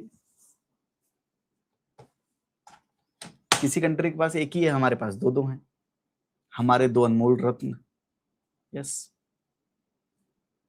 तो दो मार्केट है हमारे पास, तो दोनों मार्केट का अपना अपना इंडेक्स है. अब ये मत कहना कि दो मार्केट क्यों है हमारे पास सर. क्लोथ की मार्केट में तो तुम ये सवाल नहीं पूछती हो कि सर एक ही मार्केट क्यों नहीं है, इतनी ढेर सारी क्लोथ की मार्केट क्यों है. है ना. चलिए एक कहानी सुनाता हूँ. एक समय पर क्या होता था कि एक समय पर क्या अभी भी यही सेम चीज होता था. मैं इस बार घर गया, अपने दिवाली की छुट्टियों में घर गया था. और जब मैं घर गया तो मेरा घर एक विलेज में है और हमारे पास खेती है, जो हमारे पास खेत हैं जहां पर हम खेती करते हैं, जहां पर हम प्रोड्यूस करते हैं. तो मेरा ये प्यारा सा घर है. अच्छा, यहाँ पर मेरा फार्म हाउस भी है. गांव में फार्म हाउस ज्यादा होते हैं, पता तुम्हें. तो मेरा फार्म हाउस भी है जहाँ पर गाय भैंस सब कोई है यहाँ पर. और यहाँ पे स्टोरेज की फैसिलिटी भी है. थोड़ा बहुत मैं अपना सामान यहाँ पर स्टोर भी कर सकता हूँ, स्टोरेज भी कर सकता हूँ. तो कल्टीवेशन सीजन आया, मैंने ये सब चीज़ें कल्टीवेट की और यहाँ पर स्टोर किया. वह स्टोर तो कर लिया, ज़्यादा दिन स्टोर नहीं कर सकते बाय द वे, ठीक है. लेट्स से कि मैंने राइस प्रोड्यूस किया था, राइस छोड़ो, वीट प्रोड्यूस किया था. साथ में मैंने टोमेटो प्रोड्यूस किया था, वेजिटेबल्स प्रोड्यूस की थी. तो ये सब मैंने प्रोड्यूस किया था. कुछ लॉन्गर ड्यूरेशन के लिए चल जाता है जैसे वीट, लेकिन tomato and vegetables are perishable items. So wheat is non perishable but these are perishable items. मैंने सबको स्टोर किया. अब मेरे इस विलेज से, ये विलेज है मेरा, इस विलेज से मार्केट बहुत दूर है. मार्केट बहुत दूर है. ये है मार्केट जहां पर मैं इसको सेल कर सकता हूँ, जैसे आप प्यार से बोलते हैं मंडीज, और इसी को आप एपीएमसी मंडीज बोलते हैं. एपीएमसी मंडीज में जाना पड़ेगा मुझे अपना प्रोड्यूस को सेल करने के लिए. तो मैंने यहाँ पर, मेरे घर के बगल में एक भैया हैं, उन भैया से मैंने कहा कि भैया अपना ट्रैक्टर ले आओ और कुछ लोगों को बुला लो सामान चढ़ाने के लिए. तो भैया अपना ट्रैक्टर ले आए. उस ट्रैक्टर में हमने क्या किया, अपना पूरा सामान लोड किया. और जाहिर सी बात है लेबर्स लगे होंगे मेरे, उनको लोड करवाने में, लोड करवाया, पूरा सामान मैंने भरा अपना. यहाँ पर सामान भरने के बाद ट्रैक चला, चलते चलते चलते चलते चलते चलते चलते चलते मंडी में पहुंचा. अच्छा, मंडी में पहुंचा तो मंडी में बहुत ढेर सारे लोग बैठे होंगे सामान परचेज करने के लिए. और ये सब लोग एक ही थाली के चट्टे बट्टे हैं, इन सबको सामान परचेज करना है. सामान इनको परचेज करना है. मैं यहाँ पर उतरा. मैंने कहा कि देखो भैया हमारे पास इस क्वालिटी का सामान है और आप इसका क्या रुपया लगाओगे, आप इसका क्या रुपया लगाओगे. तो किसी ने बोला भैया आपके पास वीट है, लेट्स से वीट की बात कर लेते हैं या टोमेटो की बात कर लेते हैं या वेजिटेबल्स की बात कर लेते हैं, जैसा आप कहोगे वैसा वैसा समझा देता हूँ. तो टोमेटो, वेजिटेबल्स या वीट जो भी मैं सेल करने गया था, इन्होंने इसका बहुत लो प्राइस कोट किया. लो प्राइस क्यों कोट किया, जाहिर सी बात है लोग मिडिल मैन हैं. ये मुझे अगर लो प्राइस देंगे और बाद में हाई प्राइस में आगे बेचेंगे तो इनका जो मुनाफा, इनका जो प्रॉफिट बनेगा ये बहुत ज्यादा बनेगा. तो फॉर एग्जाम्पल मार्केट में वीट की वैल्यू है 70 रुपीज पर केजी. ये मुझे मार्केट यहाँ पर कोट कर रहे हैं 10 रुपीज पर केजी आपको मिलेगा. As a farmer I am destroyed. As a farmer I am thinking कि ये आदमी मुझे 10 रुपए में बेच रहा है, 10 रुपए में खरीद रहा है, ये आगे बेचता होगा 50 रुपीज में, जो कि आगे मार्केट में मिलता होगा 70 रुपीज का फाइनल कंज्यूमर को. ₹70 में मिल रहा है। मतलब सोचो, ये यहाँ पर सिर्फ बैठकर बिना पसीना बहाए, बिना कोई मेहनत किए, सिर्फ मुझसे परचेज करके, सिर्फ मिडिल मैन बन के ₹10 में मुझसे परचेज करेगा, 50 का बेचेगा, इसको ₹40 का फायदा होगा। और मुझे मुझे भरी दोपहरिया में, इस जलती गर्मी में अपने बैलों के साथ हल जोतना पड़ता है। एक किसान की व्यथा बता रहा हूं आपको। हल जोतना पड़ता है उसको, जुताई करेगा, उसके बाद सब चीज बोएगा, बोने के बाद कल्टीवेट करेगा, उसके बाद वो स्टोर करेगा। सारी मेहनत करने के बाद उसको क्या मिल रहा है? ₹10 पर केजी। ये जो एग्रीकल्चर डिस्ट्रेस है, ये फार्मर जो सुसाइड है, ये रियलिटी है। हर 30 मिनट में एक फार्मर सुसाइड कर लेता है, ये रियलिटी है। फार्मर की इनकम नहीं बढ़ रही है, ये रियलिटी है। अब ये बड़ी प्रॉब्लम है। अगर ये लोग कह रहे हैं ₹10 पर केजी, मैं इनको मना भी नहीं कर सकता, मैं इनसे ज्यादा नेगोशिएट भी नहीं कर सकता। हो सकता है मैं नेगोशिएट करके इनको ₹12 बोल दूं, ₹15 बोल दूं, पर ये अगर सब लोग मिलके अड़ जाएं कि हम तो भैया ₹10 में लेंगे, आप कहीं और जाके देख लो। अब मैं कहीं और जाके देखूंगा तो वो भी यही बोलेंगे, वो भी यही बोलेंगे, वो भी यही बोलेंगे, सब लोग एक ही टोन में बात करते हैं। अब मैं अपना पूरा सामान यहां से वापस ले जाऊंगा तो प्रॉब्लम क्या है? एक तो स्टोरेज मेरे पास लिमिटेड है, स्टोरेज मेरे पास लिमिटेड है। दूसरा, पेरिशेबल आइटम है, खराब हो जाएगा, वैल्यू और कम हो जाएगी। तीसरी चीज, पूरा का पूरा ट्रांसपोर्टेशन का कॉस्ट, लेबर का कॉस्ट, ये मुझे बियर करना पड़ेगा। और अगर ये सब चीजें मुझे बियर करनी पड़ेगी, इतना मुझे लॉस होगा, तो as a farmer I am thinking क्या ही कर सकते हैं भैया, बेच डालते हैं, ₹10 में दे दो। क्योंकि फार्मर अगर उल्टा ले गया तो ट्रांसपोर्टेशन, लेबर, कितनी कॉस्ट झेलनी पड़ेगी। और सोचो, इतना ढेर सारा सामान लेकर हर जगह फार्मर घूम भी नहीं सकता है। पहले इस दुकान लेके जाए, फिर इस दुकान लेके जाए, फिर इतना ढेर सारा सामान लेकर, अगर चलो एक मंडी यहाँ पर है, लेट से मैं यूपी में ये बोल देता हूँ कानपुर की मंडी है, कानपुर जा सकते हैं हम, कानपुर की मंडी है, हमारे गांव, हमारे विलेज के पास में लेट से कानपुर की मंडी है। तो कानपुर से फिर दूर अगर मुझे कहीं और जाना है, लेट से मथुरा जाना है, तो मथुरा की मंडी दूर है, मैं फिर से पूरा सामान लेके जाऊंगा तो पागल हो जाऊंगा। फिर से मेरा transportation cost, labour cost start हो जाएगी। लेट से मैं लखनऊ की मार्केट में जा रहा हूं, तो लखनऊ की मार्केट भी दूर है भाई, लेके जाऊंगा, मेरा तेल का खर्चा, ऑयल का खर्चा, ट्रांसपोर्टेशन, लेबर, मेरा वो सब ऐड होता रहेगा। तो मैं डिफरेंट डिफरेंट मार्केट ले भी नहीं जा सकता। अगर यहां पर सब लोग ना लें तो मैं कहीं दूसरी मार्केट में ले नहीं जा सकता। इतना सामान लेके कैसे जाऊंगा? इतना सामान लेके कैसे जाऊंगा? हाँ विकास बाबू, बाबू समझे? ये मेरा मेथड ऑफ टीचिंग नहीं है, समझना जरा, सर की कहानी नहीं है, डेरिवेटिव समझा रहे हैं। अरे डेरिवेटिव तो समझा रहा हूं, वो तो बात सही कह रहे हो, लेकिन ये कहानी जो है, ये रियलिटी है। ये मेरी रियलिटी नहीं हो सकती है, पर फार्मर्स की तो रियलिटी है बॉस। ये तो एक्सेप्ट करोगे तुम लोग। ये कहानी नहीं है, ये रियल कहानी है, ये कह सकते हो।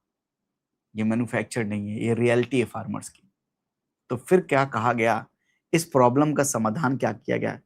सरकार ने कहा कि चिंता मत करो, हम वेयर हाउसेस बनवा रहे हैं, वेयर हाउसेस, बड़े बड़े वेयर हाउसेस, जहां पर आप सामान स्टोर कर सकते हो।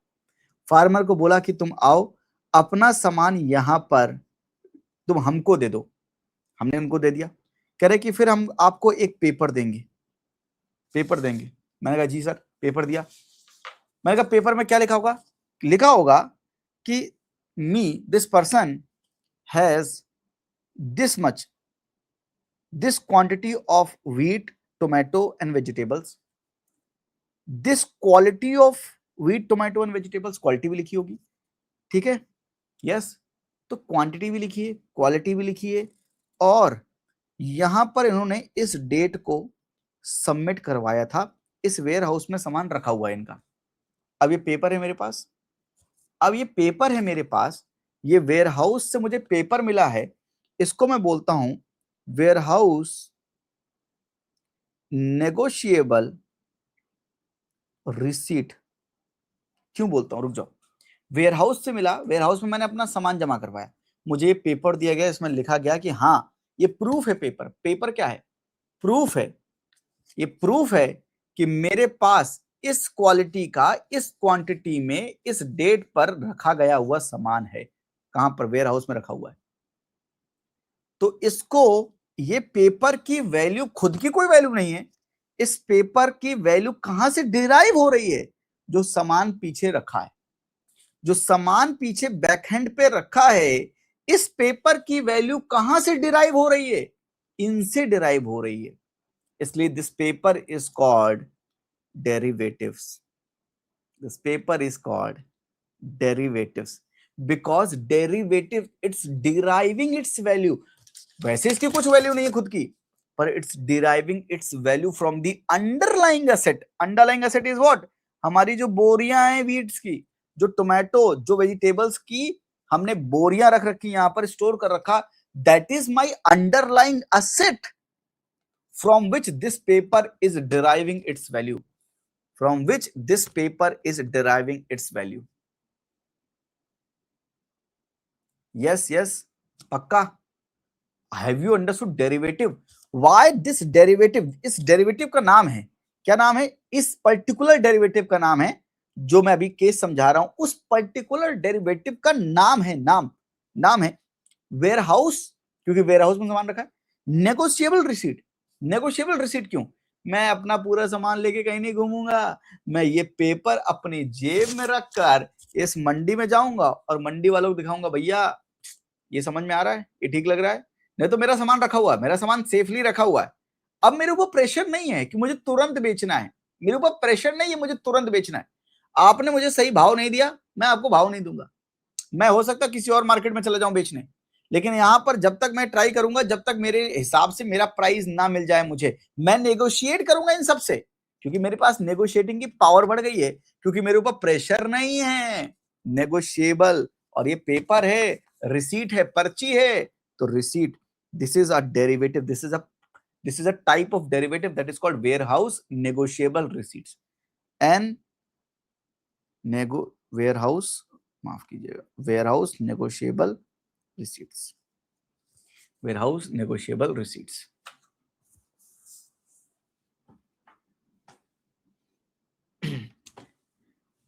यस विकास, बाबू साहब समझ में आया? ये आपको डेरिवेटिव समझ में आया? और साथ में एक डेरिवेटिव मैंने समझा भी दिया आपको, वेयर हाउस नेगोशिएबल रिसीट, एक रियल कहानी से, बिल्कुल कहानी है, रियल कहानी है। यस, डेरिवेटिव का मतलब एकदम सरल सीधी लैंग्वेज में यही है, deriving its value from the underlying assets. Deriving its value from the underlying assets. क्या आपको नेगोशिएबल वेयर हाउस रिसीट, इसको नेगोशिएबल वेयर हाउस रिसीट बोलते हैं, negotiable warehouse receipt, NWR, negotiable warehouse receipt, negotiable warehouse receipt, NWR। Understood? पक्का? पक्का समझ में आया? Yes sir, yes sir. अब समझ में आया ये क्या लिखा है? A derivative is a financial security with the value that is reliant upon और derive from an underlying asset और अ ग्रुप ऑफ एसेट। वो एसेट क्या हो सकता है? बॉन्ड्स भी हो सकते हैं, स्टॉक भी हो सकता है, कमोडिटीज भी हो सकते हैं। अभी हमने किसका एग्जांपल लिया? कमोडिटी का एग्जांपल लिया।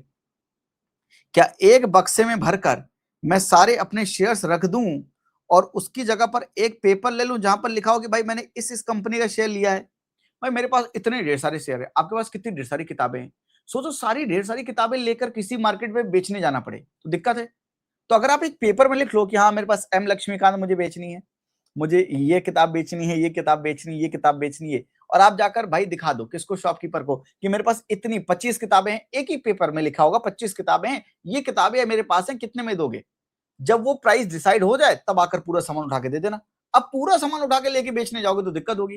करेक्ट? तो स्टॉक एंड बॉन्ड्स के केस में भी यही है, खूब ढेर सारे आपके पास शेयर्स हैं, स्टॉक्स हैं, आपको बेचने हैं, एक साथ बेचने हैं, तो आप क्या कर सकते हो? भाई आप एक पेपर लो, डेरिवेटिव होगा, जिसकी वैल्यू कहां से डिराइव हो रही है? स्टॉक से डिराइव हो रही है। अंडरस्टूड? अंडरस्टूड? अंडरस्टूड? अंडरस्टूड? पक्का? Yes. So these are called derivatives. हाँ, ये इंपॉर्टेंट बॉडीज हमने देख ली हैं, बिल्कुल। Yes sir. आइए कुछ कुछ कुछ कुछ सवाल हो जाएं प्री के, जो हमने पीछे पढ़ा है। आइए थोड़े से क्वेश्चंस कर लेते हैं। चलिए, कमेंट सेक्शन में नहीं बल्कि मैं पोल कराऊंगा, देखते हैं पोल में कितने लोग जवाब देंगे। लीडर बोर्ड चेक करूंगा, लास्ट में 5-6 सवाल करवाऊंगा और लीडर बोर्ड चेक करूंगा, देखते हैं कौन सही जवाब देगा। बैंक साथी, बैंक मित्रा, बैंक साथी. What are the facilities the beneficiary can get from the business service of business correspondence bank साथी in branchless areas, जहां ब्रांच नहीं है.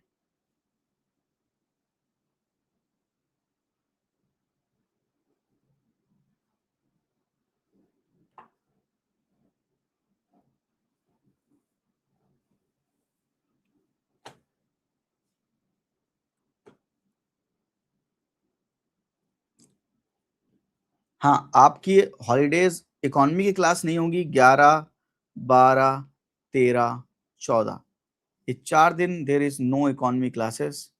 You can revise consolidate whatever I have taught till now. तो आपके पास 4 दिन का golden opportunity है. आप सब कुछ रिवाइज कर लें, कंसोलिडेट कर लें बहुत बढ़िया से. Yes correct Premal, it's a general statement. अच्छा माइंडसेट डेवलप होने लगा तुम्हारा. क्या बात है प्रेमल. It enables beneficiary to draw their subsidies, social security benefits in their villages. अभी आगे तुमको और पढ़ोगे प्रेमल, तुम B7 पढ़ोगे interdependent कैसे हैं. It enables the beneficiaries in the rural areas to make deposits and withdrawal. दोनों सही हैं. आंसर क्या हो जाएगा? both 1 and 2. चलो बिटकॉइंस के बारे में 2016 में ये सवाल पूछा था. ये हमने बिटकॉइन के समय पे नहीं किया था, अभी करेंगे. पोल दे रहा हूं, आंसर देंगे आप सब. Very good Premal. Two statement elimination type. ये कौन सा है? 3 statement haphazard elimination type. This type of question is 3 statement haphazard elimination type. जिसको पता है. हाँ ब्रांचलेस पूछा तो जाहिर सी बात है, सवाल का जवाब सवाल में है. Bitcoins are tracked by central bank of the countries. Anyone with a Bitcoin address can send receive Bitcoins from anywhere else with a Bitcoin address. Online payments can be sent without either side knowing the identity of the others.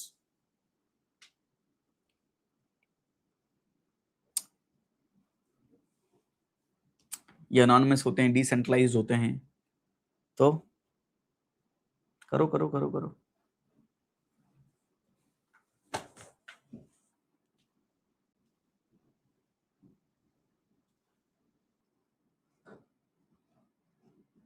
Done. तो ये गलत हो गया. 2 and 3, 3, 2 सही है. कोई भी जिसके पास एड्रेस होगा आपको सेंड कर सकता है. Answer is B. Answer is B. Okay, 2 सवाल हो गए हैं. Well done. 2 सवालों में लीडर बोर्ड कुछ कहता है. आयान सबसे टॉप पर हैं, दोनों में दोनों सवाल सही किए हैं. मेघना, विकास, भास्कर, प्रेरणा, वैभव, Vishwanath, Payal, Kashish and Saloni, these are top 10. इन्होंने दोनों के दोनों सवाल सही किए. करेक्ट, बढ़िया. चलो देखते हैं आज किसके सबसे अच्छे मार्क्स आएंगे और कौन टॉप पे रहेगा. चलिए भाई, ये क्वेश्चन कंप्यूटर महोदय, ये सवाल आपके सामने ये रहा. With reference to governance of public sector banking in India, consider the following statement.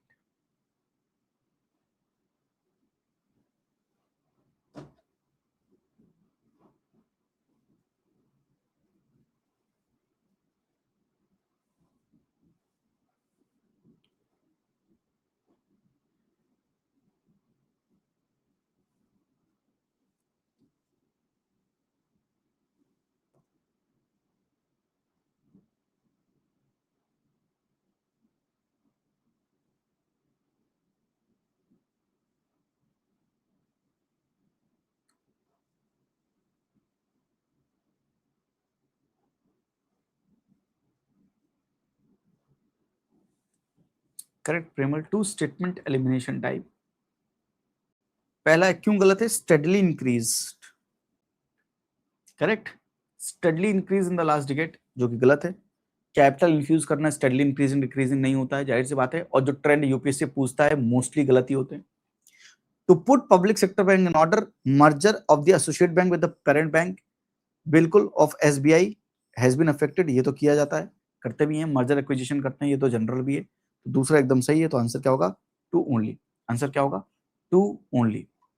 Leader board में टॉप पर हैं आयान, विश्वनाथ, विकास बाबू. आयान टॉप पे ही चल रहे हैं और कुछ नीचे के नाम चेंज हो गए हैं भाई. Nagalakshmi, Premal, Akash, Anushka, Priyanka Prasad, Akshay. Very good. These are top 10। देखते हैं आगे वाला सवाल। 2017 का ये सवाल देखिए। चलिए भाई, which of the following is most likely consequence of implementing the unified payment interface UPI? Let's do it. ये सवाल आपकी स्क्रीन के सामने ये रहा।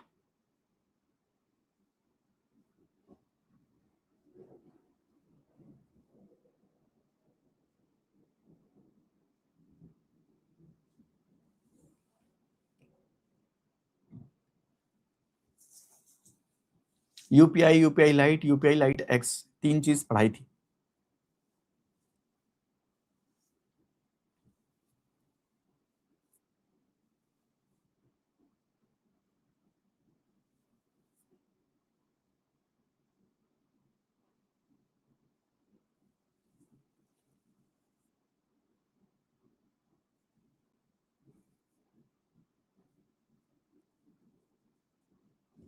UPI bank account to bank account, correct. Bank account to bank account. तो क्या जरूरी नहीं होगा? Mobile wallets will not be necessary for online payment. सही है, answer is A. Digital currency will totally replace the physical currency, extreme है। FDI flow will drastically increase, extreme है। Direct transfer of subsidies to poor people will become very effective, extreme है। Answer क्या होगा? Answer is A. Leader board में अभी भी Ayaan top पर हैं और आई थिंक प्रेमल 10वें नंबर पे पहुंच गए हैं। पायल, कशिश, भास्कर, प्रज्ञा, प्रेमल, इनका एक एक सवाल गलत हो गया है। बाकी चारों में चारों सवाल सही हैं। आयान, विश्वनाथ, विकास बाबू, नागालक्ष्मी एंड आकाश। वेरी गुड आकाश, चलो बढ़िया। मर्चेंट डिस्काउंट रेट हम कर चुके हैं। कन्वर्टेबल बॉन्ड्स थोड़ा पढ़ाना पड़ेगा, उसके बाद ही हो पाएंगे। चलो थोड़ा पढ़ाएंगे अब डेट मार्केट। चलिए, तो अभी के लिए वेरी गुड, टॉप 10 जिन्होंने चारों के चारों सवाल सही दिए हैं, वेरी गुड।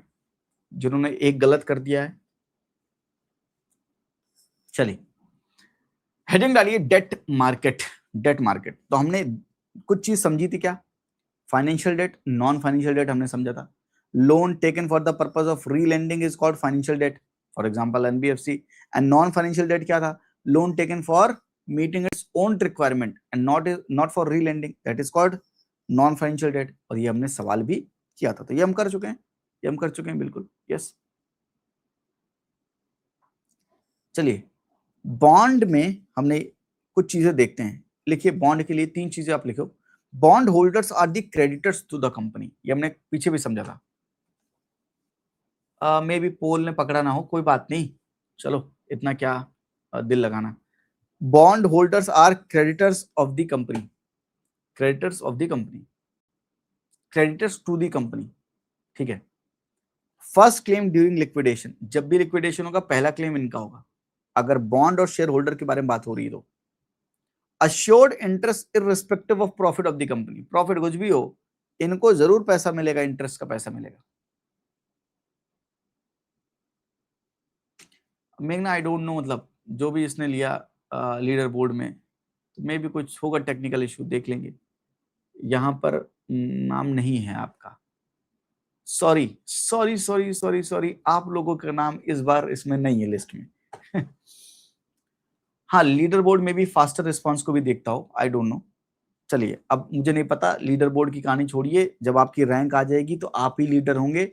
वो सबसे अहम लीडर बोर्ड है, लड़ाई उसकी है, लड़ाई इसकी नहीं है। चलिए, बॉन्ड होल्डर्स क्रेडिटर हैं कंपनी के, क्रेडिटर्स टू द कंपनी, यानी कंपनी को जो लोन देता है, पैसा देते हैं, तो कंपनी डेटर हुई और बॉन्ड होल्डर्स क्रेडिटर्स हैं, ठीक है। शॉर्ट टर्म, लॉन्ग टर्म, हमने ये सब कुछ देख रखा है, दोबारा नहीं देखेंगे, बिल्कुल ठीक है। टाइप्स ऑफ बॉन्ड्स, तो बॉन्ड्स के टाइप समझते हैं पहले, बॉन्ड के टाइप्स, फिर डिबेंचर्स पे जाएंगे। ये हम जा चुके हैं, ये हम कर चुके हैं, इसलिए हम दोबारा नहीं करेंगे, मैं आपको समझा दूंगा क्या मतलब है इसका। बॉन्ड्स, पहला लिखिए fix interest bond, FIB, fix interest bond. तो बॉन्ड में बॉन्ड प्राइस लिखा होता है, इंटरेस्ट लिखा होता है, मैच्योरिटी लिखा होता है।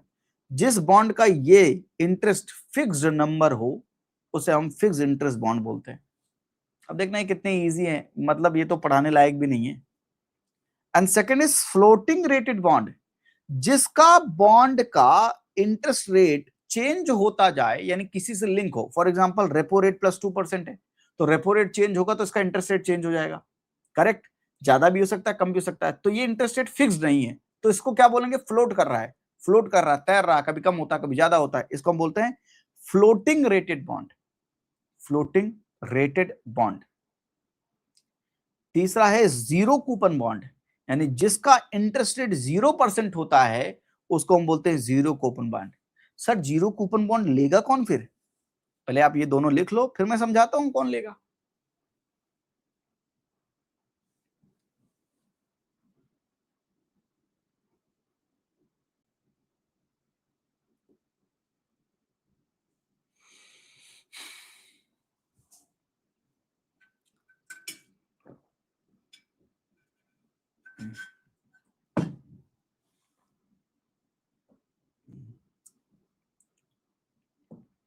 Fix interest bond, floating rated bond, zero coupon bond.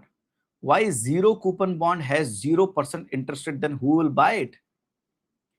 It is offered at a discount. yes प्रियम, बिल्कुल। It is offered eight a discount. 100 रुपए का बॉन्ड है, 0% इंटरेस्ट है, 1 साल के लिए है, तो इस बॉन्ड को आप डिस्काउंट में दीजिए। मतलब आप लेट से 90 रुपीज का ये बॉन्ड मुझे देंगे, मैं 100 रुपीज का क्यों लूंगा? मैं पागल थोड़ी हूं, मैं 100 रुपीज का लूंगा, मैं 90 रुपीज का लूंगा। तो मुझे अगर 90 रुपीज का बॉन्ड है तो मुझे कितना मिलेगा? 100 मिलेगा। तो कितना परसेंट का इंक्रीमेंट है? 10 रुपए का इंक्रीमेंट है, तो कितना परसेंट का मुझे इफेक्टिव बॉन्ड यील्ड कितनी हुई मेरी? 10 divide by 90 into 100, 10 divide by 90 into 100, मतलब 11.1% का मुझे इंटरेस्ट रेट मिल गया। मतलब बिना इंटरेस्ट हुए भी इंटरेस्ट मिल गया क्या? बॉन्ड यील्ड आ गई क्या? बिल्कुल आ गई सर।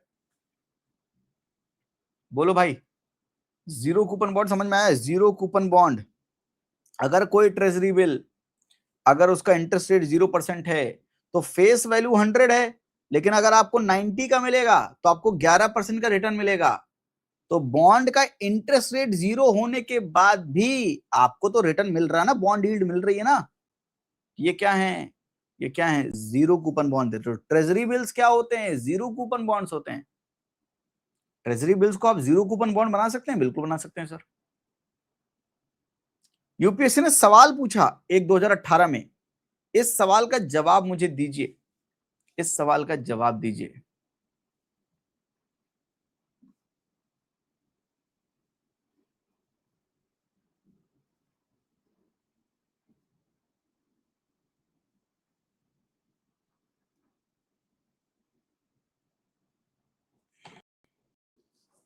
नहीं, हमेशा 1 साल की नहीं, मेच्योरिटी आप कुछ भी लिख दो अक्षय, वो तो मैं एग्जांपल पे 1 साल दिख रहा हूं। मेच्योरिटी आप कुछ भी लिख दो, बॉन्ड प्राइस कुछ भी लिख दो, मेच्योरिटी कुछ भी लिख दो, जीरो कूपन बॉन्ड का इंटरेस्ट रेट 0 होगा बस।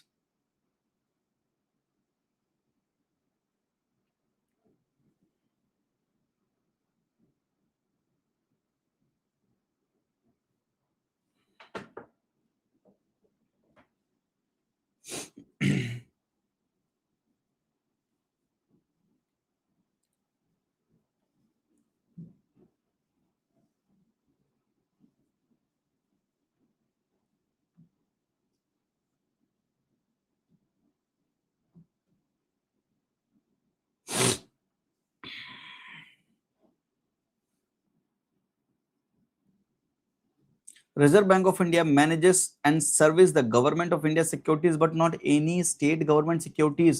RBI handles the borrowing program of union as well as state government both. पहला गलत हो गया, पहला गलत हो गया। Treasury bills are issued by the government of India and there are no treasury bill issued by the state government. सही है ना? स्टेट वाले क्या इशू करते हैं? स्टेट डेवलपमेंट लोन्स, एसडीएल बोलते हैं। ट्रेजरी बिल्स थोड़ी बोलते हैं उन्हें, क्या बोलते हैं? एसडीएल बोलते हैं, स्टेट डेवलपमेंट लोन्स बोलते हैं, पढ़ाया भी था एक बार। तो ये सही है। और treasury bills offer are issued at a discount from the par value, बिल्कुल, बिकॉज ये जीरो कूपन बॉन्ड्स होते हैं। तो दूसरा भी सही है, तीसरा भी सही है। आंसर क्या हो गया? आंसर हो गया सी, आंसर हो गया सी। लीडर बोर्ड में सेम लीडर बोर्ड है, कोई डिफरेंस नहीं है, 5 सही हो गए हैं आयान के। चलो, तो ये हो गया। अब मुझे एक चीज आपको समझानी है, पहले एक चीज समझ लो मेरी। देखो, मुझे ना इन्फ्लेशन से बहुत ज्यादा नफरत नहीं है, लेकिन बहुत ज्यादा इन्फ्लेशन से नफरत है। मुझे इन्फ्लेशन से बहुत ज्यादा नफरत नहीं है, बहुत ज्यादा इन्फ्लेशन से नफरत है। समझ आया इसको? यस। तो too low inflation is bad, too high inflation is bad. Inflation in range is good. Yes. मान लो मेरी कंपनी है होप तो शांत कंपनी, मैंने बॉन्ड इशू किया, आप सबके लिए बॉन्ड इशू किया, ठीक है। 100 रुपए का बॉन्ड है, 8% पर 1 साल के लिए मैंने आप सबको ये बॉन्ड इशू किया। 2026 चल रहा है, मेरे से बॉन्ड लेने आओ, चलो चलो चलो सब लोग बॉन्ड लेने आओ, आ गए। चलो चलो मेरे से बॉन्ड लो, पैसा दो पैसा दो पैसा दो। सर ये लो पैसे, लो पैसे लो पैसे। तो मेरे पास पैसा आ गया, यस सर पैसा आ गया मेरे पास। आप 5 लोगों ने मुझसे बॉन्ड खरीदा, चलिए तो मेरे पास पैसे आ गए। आप सबने मुझसे बॉन्ड खरीदा, मुझे क्या दिया? पैसा दिया, आ गया मेरे पास पैसा आ गया। आपके पास बॉन्ड आ गया, पहुंच गया क्या? पहुंच गया, ठीक है। अब क्या करोगे? अब 2026 के बाद 1 साल बाद 2027 में, ध्यान से 2027 में आप मुझे ये बॉन्ड का पेपर वापस करने आओगे, मुझसे पैसे लोगे। मैं आपको पैसे कितना दूंगा? मैं सर आपको पैसे दूंगा 100 + 8, और मैं आपसे बॉन्ड का पेपर वापस ले लूंगा। मेरा बॉन्ड का पेपर मेरे पास आ गया, और रुपया आपके पास गया, पहुंच गया। 2027 में आपको मिले 8 रुपए, आपने बॉन्ड होल्ड किया, तो आप सब लोग क्या हैं? बॉन्ड होल्डर हैं। आप सब लोग क्या हैं? बॉन्ड होल्डर हैं। और बॉन्ड जैसे आपको मैंने दिया था, आपने मुझे पैसे दिए थे, तो आपने मुझे क्या दिया था? क्रेडिट दिया था। तो you are the creditors of the company, जो मैं समझा रहा था। तो bond holder is the creditors to the company. तो कंपनी के लिए क्या है? क्रेडिटर्स हैं, और मैं क्या हूं? आपका डेटर हूं, मैं आपसे पैसे ले रहा हूं, ठीक है। 1 साल बाद आप आएंगे, मैं आपका ये पेपर, ये जो पैसा है वापस करूंगा, आप मुझे पेपर वापस करोगे, बिल्कुल। 8 रुपए मैंने इंटरेस्ट के नाम पर आपको दिया, ठीक है सर। आपने कहा सर मुझे तो फायदा ही नहीं हुआ। मैंने कहा अरे 8 रुपए का फायदा है तो। कह रहा है सर 8 रुपए का फायदा नहीं हुआ मुझको। मैंने कहा क्या बात हो गया बेटा?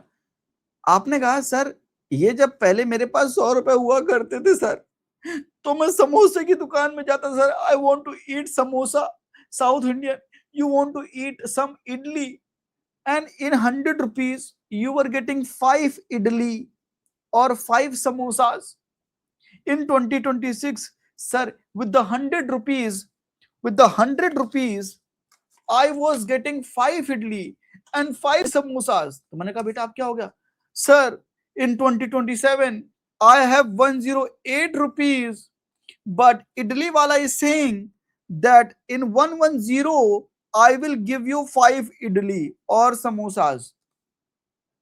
So sir, with the 108 rupees in my hand, I'm not able to buy what I was earlier used to buy. इसलिए सर मेरा नुकसान हो गया सर।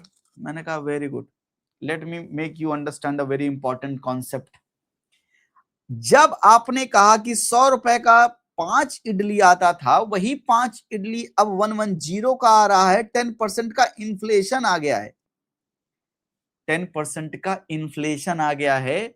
तो मैंने जो आपको 8% का रिटर्न दिया है, तो आपके पास 108 रुपए हैं, पर इन्फ्लेशन 110 रुपए हो गया है। मतलब जो वैल्यू पहले 11100 की थी, 100 रुपीज की जो पहले वैल्यू थी, that value, that purchasing power is equal to 110 rupees, but you are right now having 108 rupees, so kind of you have lost the value.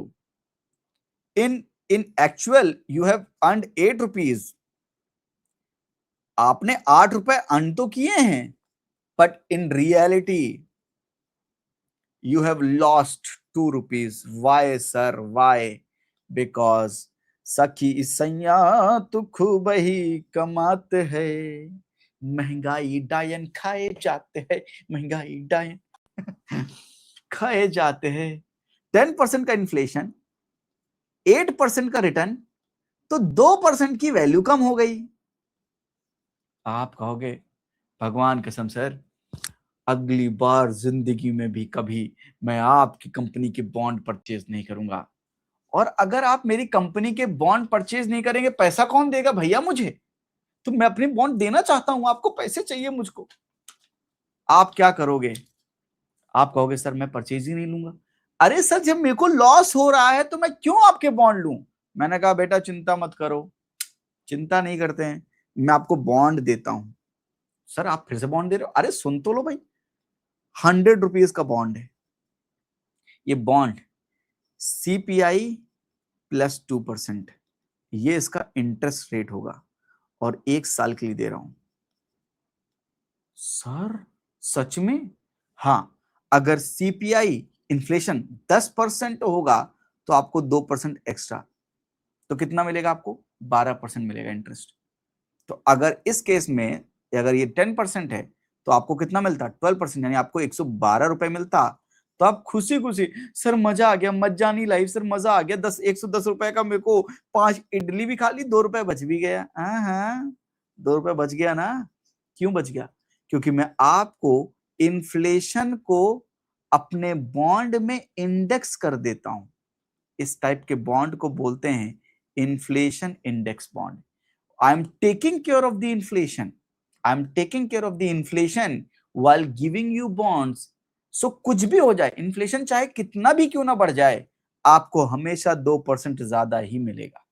Real terms में आप 2% ज्यादा ही अर्न करोगे। आपकी परचेजिंग पावर 2% ज्यादा ही होगी, क्योंकि मैंने CPI प्लस 2% यानी inflation index bond are floated rated bonds. एक तरह से इनका रेट जो इंटरेस्ट रेट जो है फ्लोट हो रहा है। So these are called inflation index bond. बोलो मजा आया? स्टोरी समझ में आया? मेरी एक्टिंग स्किल्स इंप्रूव हो रही है डे बाय डे। कसम खा के बोल दो, कसम से बोल दो, अगर तुमने झूठ लिख दिया कमेंट सेक्शन में, मैं टांगे तोड़ दूंगा। बोल दो सर ऑसम सर, मजा आ गया इडली वाली कहानी सुन के। अपनी तारीफ तो करवा के मानूंगा मैं, देख लेना तुम।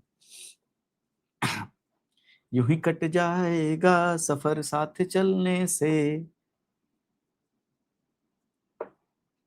इसलिए जब भी सेशन एंड होता है मैं आपसे कहता हूं हंसते रहो, मुस्कुराते रहो, क्योंकि हंसो मुस्कुराओगे तो खून 4 गुना और बढ़ेगा, बॉडी में खून बढ़ेगा तो और मेहनत करोगे। हाँ, किसी ने अगर मेरी एक्टिंग स्किल की बेइज्जती की, सुपर एक्टिंग है ये नेक्स्ट बॉलीवुड सुपरस्टार, यस आपके सामने।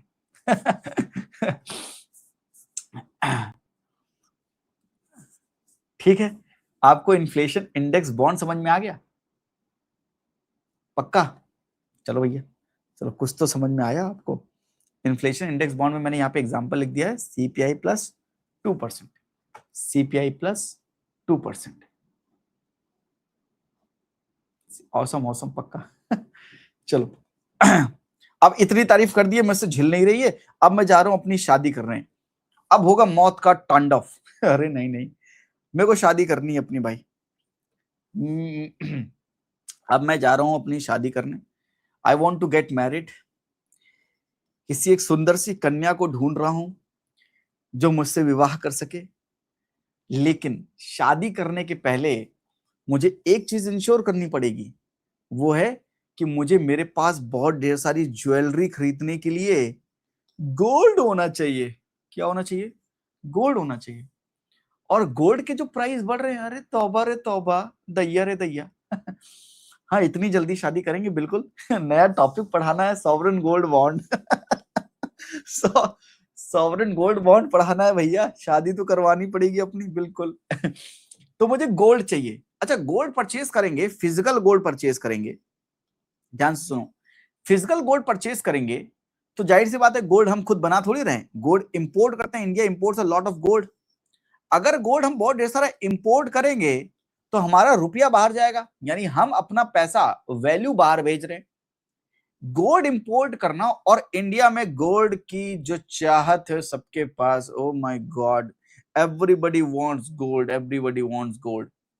तो सरकार ने कहा यार ये लोग इंडिया वाले सब पागल हैं क्या? हाँ सब पागल हैं सर, आपको वोट दिया पागल ही हैं और क्या। तो गोल्ड इतना ज्यादा ये लोग क्यों डिमांड करते हैं? और डिमांड ज्यादा होगी, सप्लाई कम होगी, तो जाहिर सी बात है प्राइस ज्यादा होंगे। जितना प्राइस ज्यादा होगा, इंपोर्ट करेंगे, उतना इंपोर्ट का बर्डन आएगा, उतना इंपोर्ट का बर्डन आएगा। मैंने कहा अरे ये तो बड़ा दिक्कत वाली बात है। अभी लड़की मिली कहाँ है शादी के लिए? अभी तो 2 4 5 साल लगेंगे। अभी तो मैं कितने का, अभी तो मैं 22 का हूँ और 25 26 तक करूंगा शादी 4 साल में। लेकिन गोल्ड का इंतजाम तो आज करना है मुझे। हाँ आज करते हैं गोल्ड का इंतजाम। सरकार ने कहा कि एक काम करो। मैंने कहा जी महाराज क्या करें? सरकार ने कहा कि आप गोल्ड चाहिए आपको, और गोल्ड आप क्यों ले रहे हो? ताकि आप जब गोल्ड के प्राइस बढ़े आपको रिटर्न मिल सके, प्रॉफिट मिल सके। मैंने कहा हाँ, gold is a very good for investing. Gold में अगर इन्वेस्ट करूंगा तो अपॉर्चुनिटी कॉस्ट, गोल्ड में अगर गोल्ड की जगह कहीं और करेंगे तो अपॉर्चुनिटी कॉस्ट में से आएगी। तो मैं गोल्ड में करना चाहता हूं बिल्कुल। अगर मैं अपने हाथ में पैसा स्टोर करता तो मैं क्या लूज करता? इंटरेस्ट। मैं क्या लूज करूंगा? गोल्ड में जो रिटर्न मिलता है वो लूज कर देता। तो गोल्ड का रिटर्न चाहिए मुझे। गोल्ड में आज मैं 1 लाख रुपए खरीदूंगा, कल वो 5 लाख का हो जाएगा, मेरी तो बल्ले बल्ले चांदी चांदी हो जाएगी 4 लाख रुपए। यस करेक्ट, बिल्कुल करेक्ट सर। सरकार ने पूछा तो गोल्ड में तुम्हें चाहिए क्या? ये Hindustani Indians, why they hold so much gold, why they are loving gold, they are not loving me, I am प्रधानमंत्री मोदी जी। भाइयों और बहनों कहता हूं, सब भाई बहन बन गए हैं, कोई प्यार नहीं कर रहा, कोई मोहब्बत नहीं कर रहा। तो ये लोग गोल्ड को इतना प्यार क्यों करते हैं? क्योंकि इनको चाहिए रिटर्न। आपने 15,000 रुपए का वादा किया था अकाउंट में डालने का, आया नहीं अभी तक है, तो मजा नहीं आया, सही बता रहा हूं। लेकिन गोल्ड वाला ऐसा नहीं करेगा, गोल्ड रिटर्न देगा। सरकार ने कहा ओके ठीक है, इसके लिए तुमको फिजिकल गोल्ड लेने की क्या जरूरत है? मैंने कहा फिर then what should I do? सरकार ने कहा कि ये पेपर ले लो हमसे। हमने कहा कि क्या हर चीज में तुम पेपर पकड़ा देते हो? बॉन्ड चाहिए तो पेपर ले लो, शेयर चाहिए तो पेपर ले लो, अब गोल्ड चाहिए तो भी पेपर दे रहे हो। सरकार ने कहा सुन तो लो। अरे हमने कहा बिल्कुल महाराज, क्यों नहीं सुनेंगे। सरकार ने कहा कि ये पेपर लो, इस पेपर की वैल्यू गोल्ड के बराबर है। मैंने कहा क्या बात कर रहे हो? इस पेपर पे लिखा है कि लेट से आपने 10 ग्राम गोल्ड परचेज किया है, और उस समय क्या प्राइस था? लेट से उस समय 5,000 रुपए पर ग्राम का प्राइस था, और आपने खरीद लिया। ये 8 इयर्स के लिए होते हैं। तो आप 8 साल बाद, 8 इयर्स आफ्टर, ये गोल्ड का पेपर मेरे पास लाना, और 8 साल बाद जो भी गोल्ड का प्राइस होगा, और 10 ग्राम्स आपने लिया, 10 ग्राम्स, तो उस समय 10 ग्राम्स को उस समय के गोल्ड के प्राइस से मल्टीप्लाई करके आपको हम पैसा रिटर्न कर देंगे। हमने कहा क्या बात है? सरकार ने कहा और सुनो। मैंने कहा जी साहब। कह रहा और आपने जितना पैसा लगाया है 2.5% का इंटरेस्ट रेट भी देते रहेंगे। हर 6 महीने में आपके अकाउंट में 2.5% के हिसाब से जितना आपका इंटरेस्ट बनता है वो भी आता रहेगा। मैंने कहा क्या बात कर रहे हो? हाँ, तो मेरे पास हर 6 महीने में 2.5% के हिसाब से इंटरेस्ट रेट भी मिल रहा है, और जब मैं इसको रिडीम कराऊंगा, एक तरह से पेपर है रिडीम करा, जब मैं इसको रिडीम कराऊंगा तो मुझे उस समय की गोल्ड की वैल्यू और जितनी क्वांटिटी मैंने ली है उससे मल्टीप्लाई होके मुझे वो वैल्यू मिलेगी। मैंने कहा मजा आ गया सर। कह रहा इस पेपर को कहते क्या है? सॉवरेन। गवर्नमेंट कही हम कर रहे हैं इशू तो क्या कहेंगे? Sovereign gold. और क्योंकि ये पेपर है तो बोलो बच्चों bond, sovereign gold bond, these are called sovereign gold bonds. Have you understood this or not? हाँ मैंने अपनी शादी करवा दी तुम्हारे इस गोल्ड बॉन्ड के चक्कर में, पर ठीक है। तुमने ये समझा या नहीं समझा? सॉवरेन गोल्ड बॉन्ड समझ आया या नहीं आया? और बाय द वे मैंने इन्वेस्ट कर रखा था थोड़ा थोड़ा पैसा। मैंने सॉवरेन गोल्ड बॉन्ड जब आया था तब मैंने थोड़ा सा लगा दिया था। मैंने कहा देखूं ये नई बला क्या है। और भैया क्या बला है। आज जो गोल्ड के प्राइस भागे हैं तो सॉवरेन गोल्ड बॉन्ड्स के प्राइस क्या क्या भागे हैं। अब गवर्नमेंट ने बंद कर दिया ऐसे। अब गवर्नमेंट ने बंद की, जो पहले वाले थे वही अवेलेबल है, अब गवर्नमेंट ने बंद कर दिया। गवर्नमेंट ने कहा कि हम तो बिक जाएंगे, हम तो लुट जाएंगे, तौबा तौबा, ये नहीं हो पाएगा हमसे। तो गवर्नमेंट ने अब सॉवरेन गोल्ड बॉन्ड बंद कर दिए हैं। तो जो ऑलरेडी एग्जिस्टिंग बॉन्ड्स हैं वो चल रहे हैं सर, और कोई नहीं है। हाँ टैक्स फ्री वैक्स फ्री बाकी सब बिल्कुल। अंडरस्टूड, पक्का आपको सॉवरेन गोल्ड बॉन्ड समझ में आ गया? That's very good. तो ये भी हमें समझ में आ गया। 2.5 2.75% के हिसाब से इंटरेस्ट रेट मिलता रहेगा। 2015 में आया था अब 2025 में इसको 10 साल कंप्लीट हो गए हैं और आरबीआई ने बंद भी कर दिया है, गवर्नमेंट ने बंद भी कर दिया है। हाँ, मेरी तो चांदी ही चांदी है प्रियंका, इतने भी नहीं कर रखे थे कि चांदी ही चांदी हो जाए, गोल्ड ही गोल्ड है। चांदी क्यों, गोल्ड ही गोल्ड है। चलिए, बहुत अच्छी बात है, आपको कुछ चीज समझ में आई है। अब आइए मैं आपको कुछ सवाल करवाता हूं। जैसे मैंने आपको अभी इन्फ्लेशन इंडेक्स बॉन्ड पढ़ाया, तो यूपीएससी ने क्या सवाल पूछा है, क्या मैंने 2022 में भी पढ़ाया होगा, आपको यकीन है मेरे ऊपर, तो बिल्कुल पढ़ाया होगा। क्या यूपीएससी सवाल पूछा पूछा, क्या आप जवाब लगा पाओगे? अब ये देखना है भाई, आप जवाब दे पाओगे कि नहीं दे पाओगे।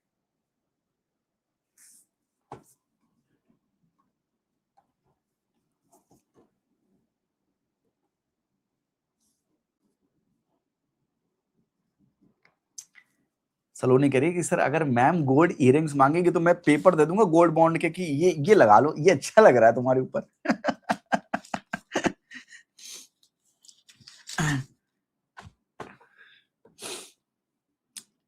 यस, हंसिए, मुस्कुराइए, एंजॉय करिए, पढ़िए, लगाइए, जवाब सही आना चाहिए बस।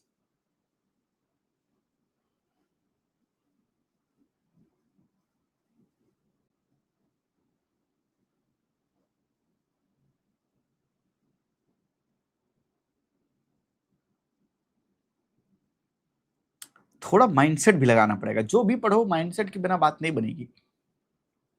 मैं आप सबसे फिर से कहना चाहूंगा कि अगर वाकई में बार बार प्री से परेशान हो रहे हो, नहीं हो रहा है प्री, एक बार माइंडसेट बेटा प्रोग्राम ट्राई कर लेना मेरे कहने पर।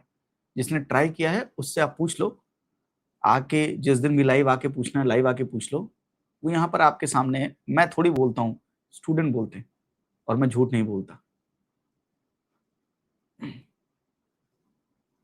बाकी आपकी मर्जी है।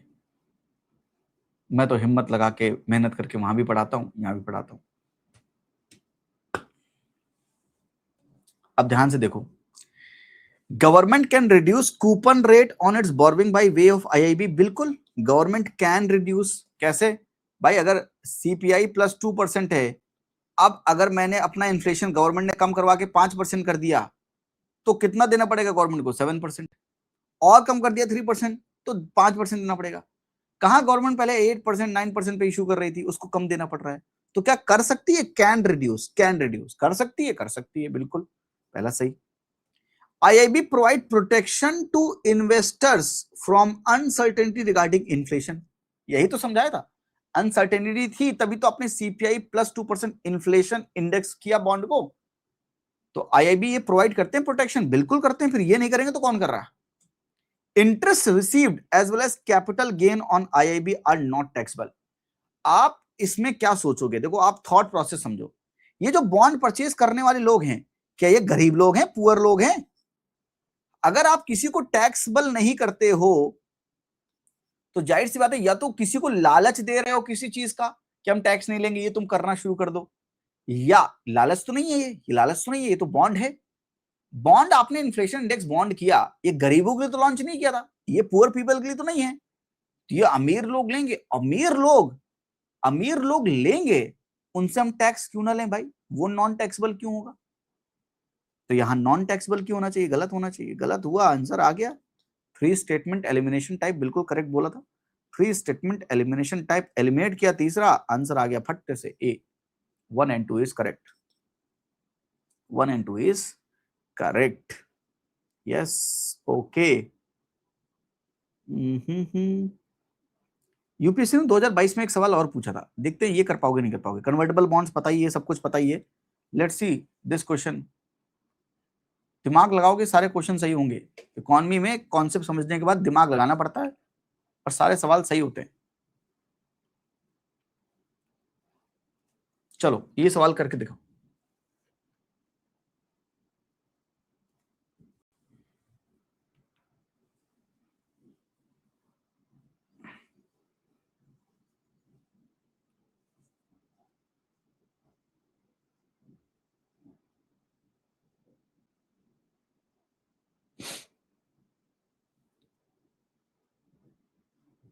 यूपीएससी कॉन्सेप्चुअल सवाल पूछता है, इसलिए लोग फंसते हैं। इकोनॉमी में कॉन्सेप्ट समझ नहीं आते लोगों को, टेक्निकल लैंग्वेज में सब कुछ पढ़ लेते हैं, फिर दिक्कत होती है।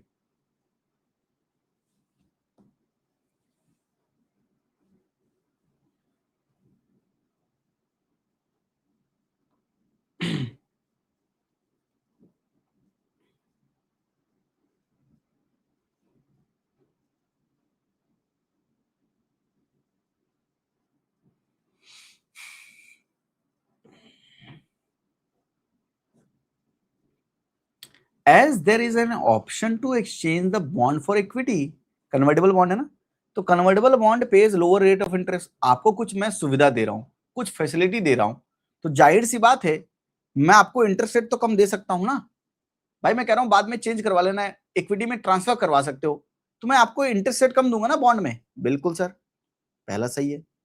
और लिखा option to exchange, there is an option to exchange bond for equity convertible base low interest rate, बिल्कुल ठीक है।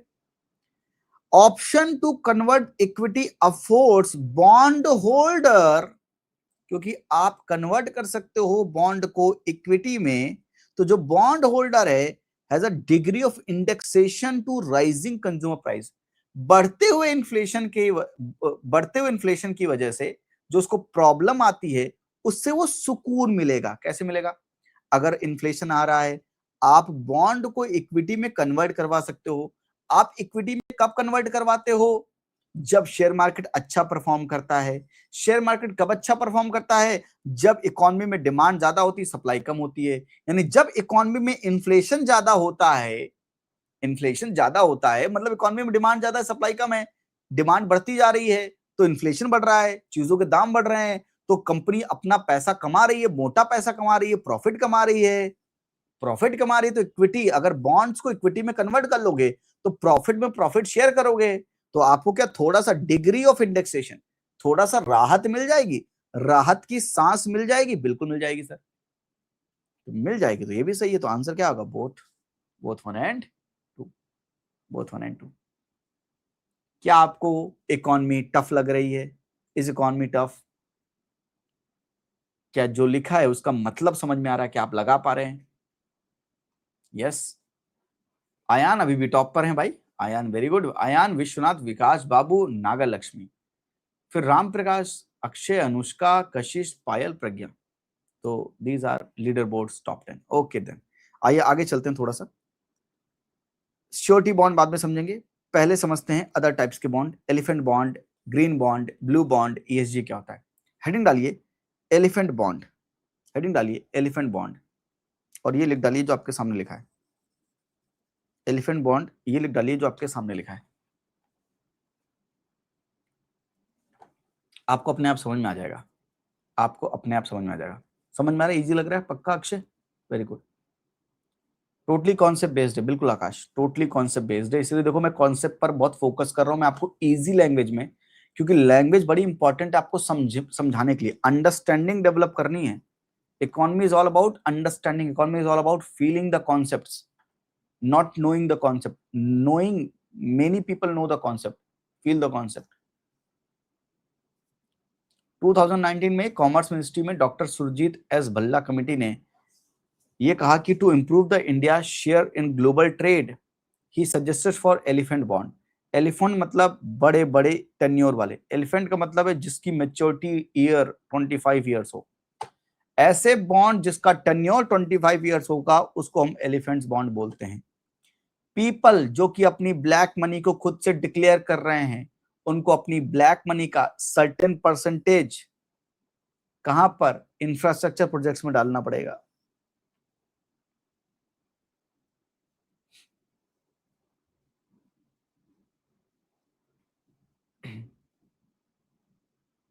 तो elephant bonds are large tenure bonds, 25 साल के लिए एलिफेंट।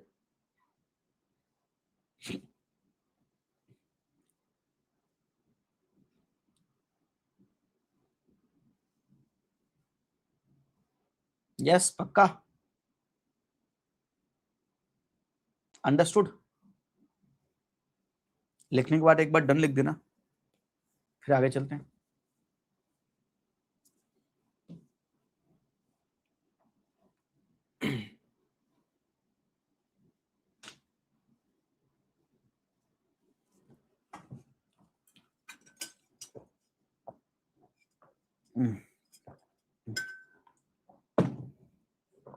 अगला लिखिए green bond, blue bond, ESG bond. पहले आप ग्रीन बॉन्ड लिख लो, green bond. Green bond, green bond, the bond which are issued for the green projects are called green bond. तो what will be the blue bond? अपने दिमाग से बताओ, the bonds which are issued for the marine purpose, that is called blue bonds. तो अगर आप renewable energy के लिए, पोल्यूशन कंट्रोल के लिए, एनवायरमेंट फ्रेंडली प्रोजेक्ट्स के लिए अगर आप बॉन्ड इशू कर रहे हो, तो बॉन्ड इशू करोगे तो पैसा लोगे, पैसा यहां लगाओगे। तो बॉन्ड इशू करके जो आप पैसे ला रहे हो, अगर उसको आप ग्रीन प्रोजेक्ट्स में लगा रहे हो तो उसको हम ग्रीन बॉन्ड बोलते हैं। तो आप बताइए ग्रीन वॉशिंग क्या होगी? तो आप बताइए ग्रीन वॉशिंग क्या होगी? यूपीएससी ने सवाल पूछ रखा ग्रीन वॉशिंग के लिए। तो what is green washing?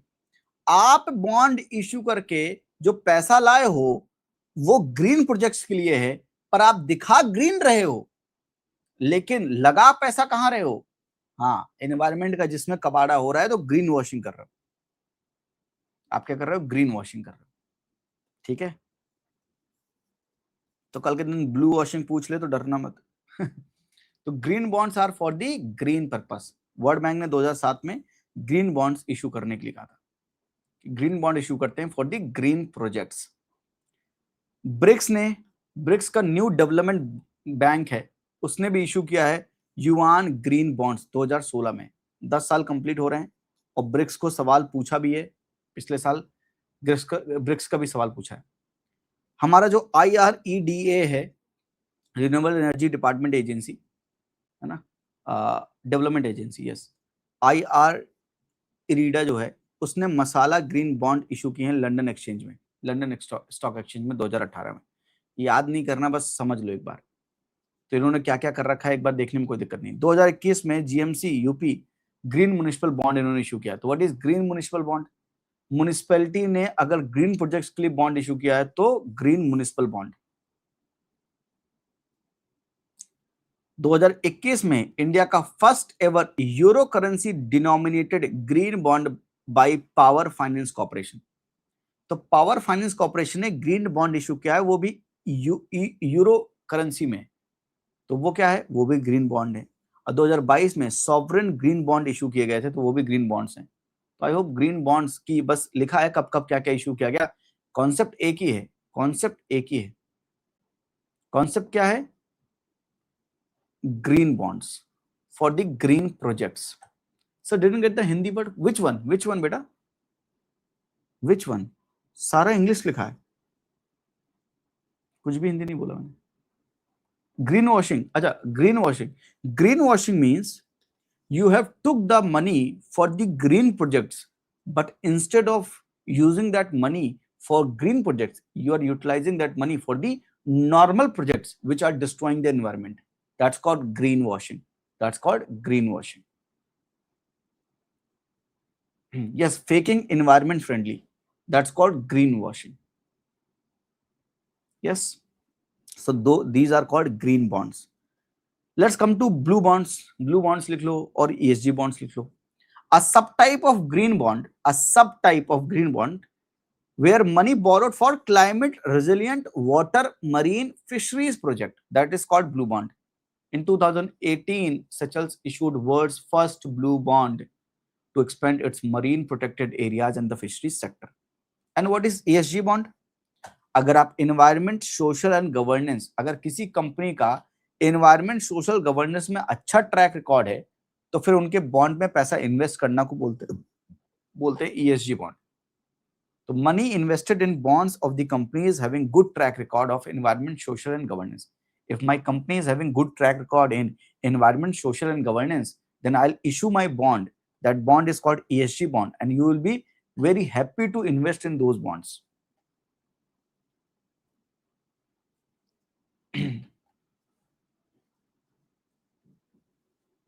Yes.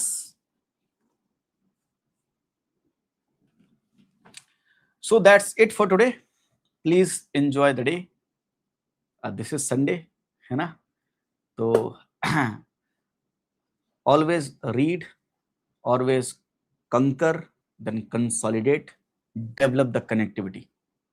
3C. Only 3C is needed to make you champion. To make you champion. हंसते रहिए, मुस्कुराते रहिए. आज के लिए इतना ही. Thank you. नमस्ते. जय हिंद. शुक्रिया.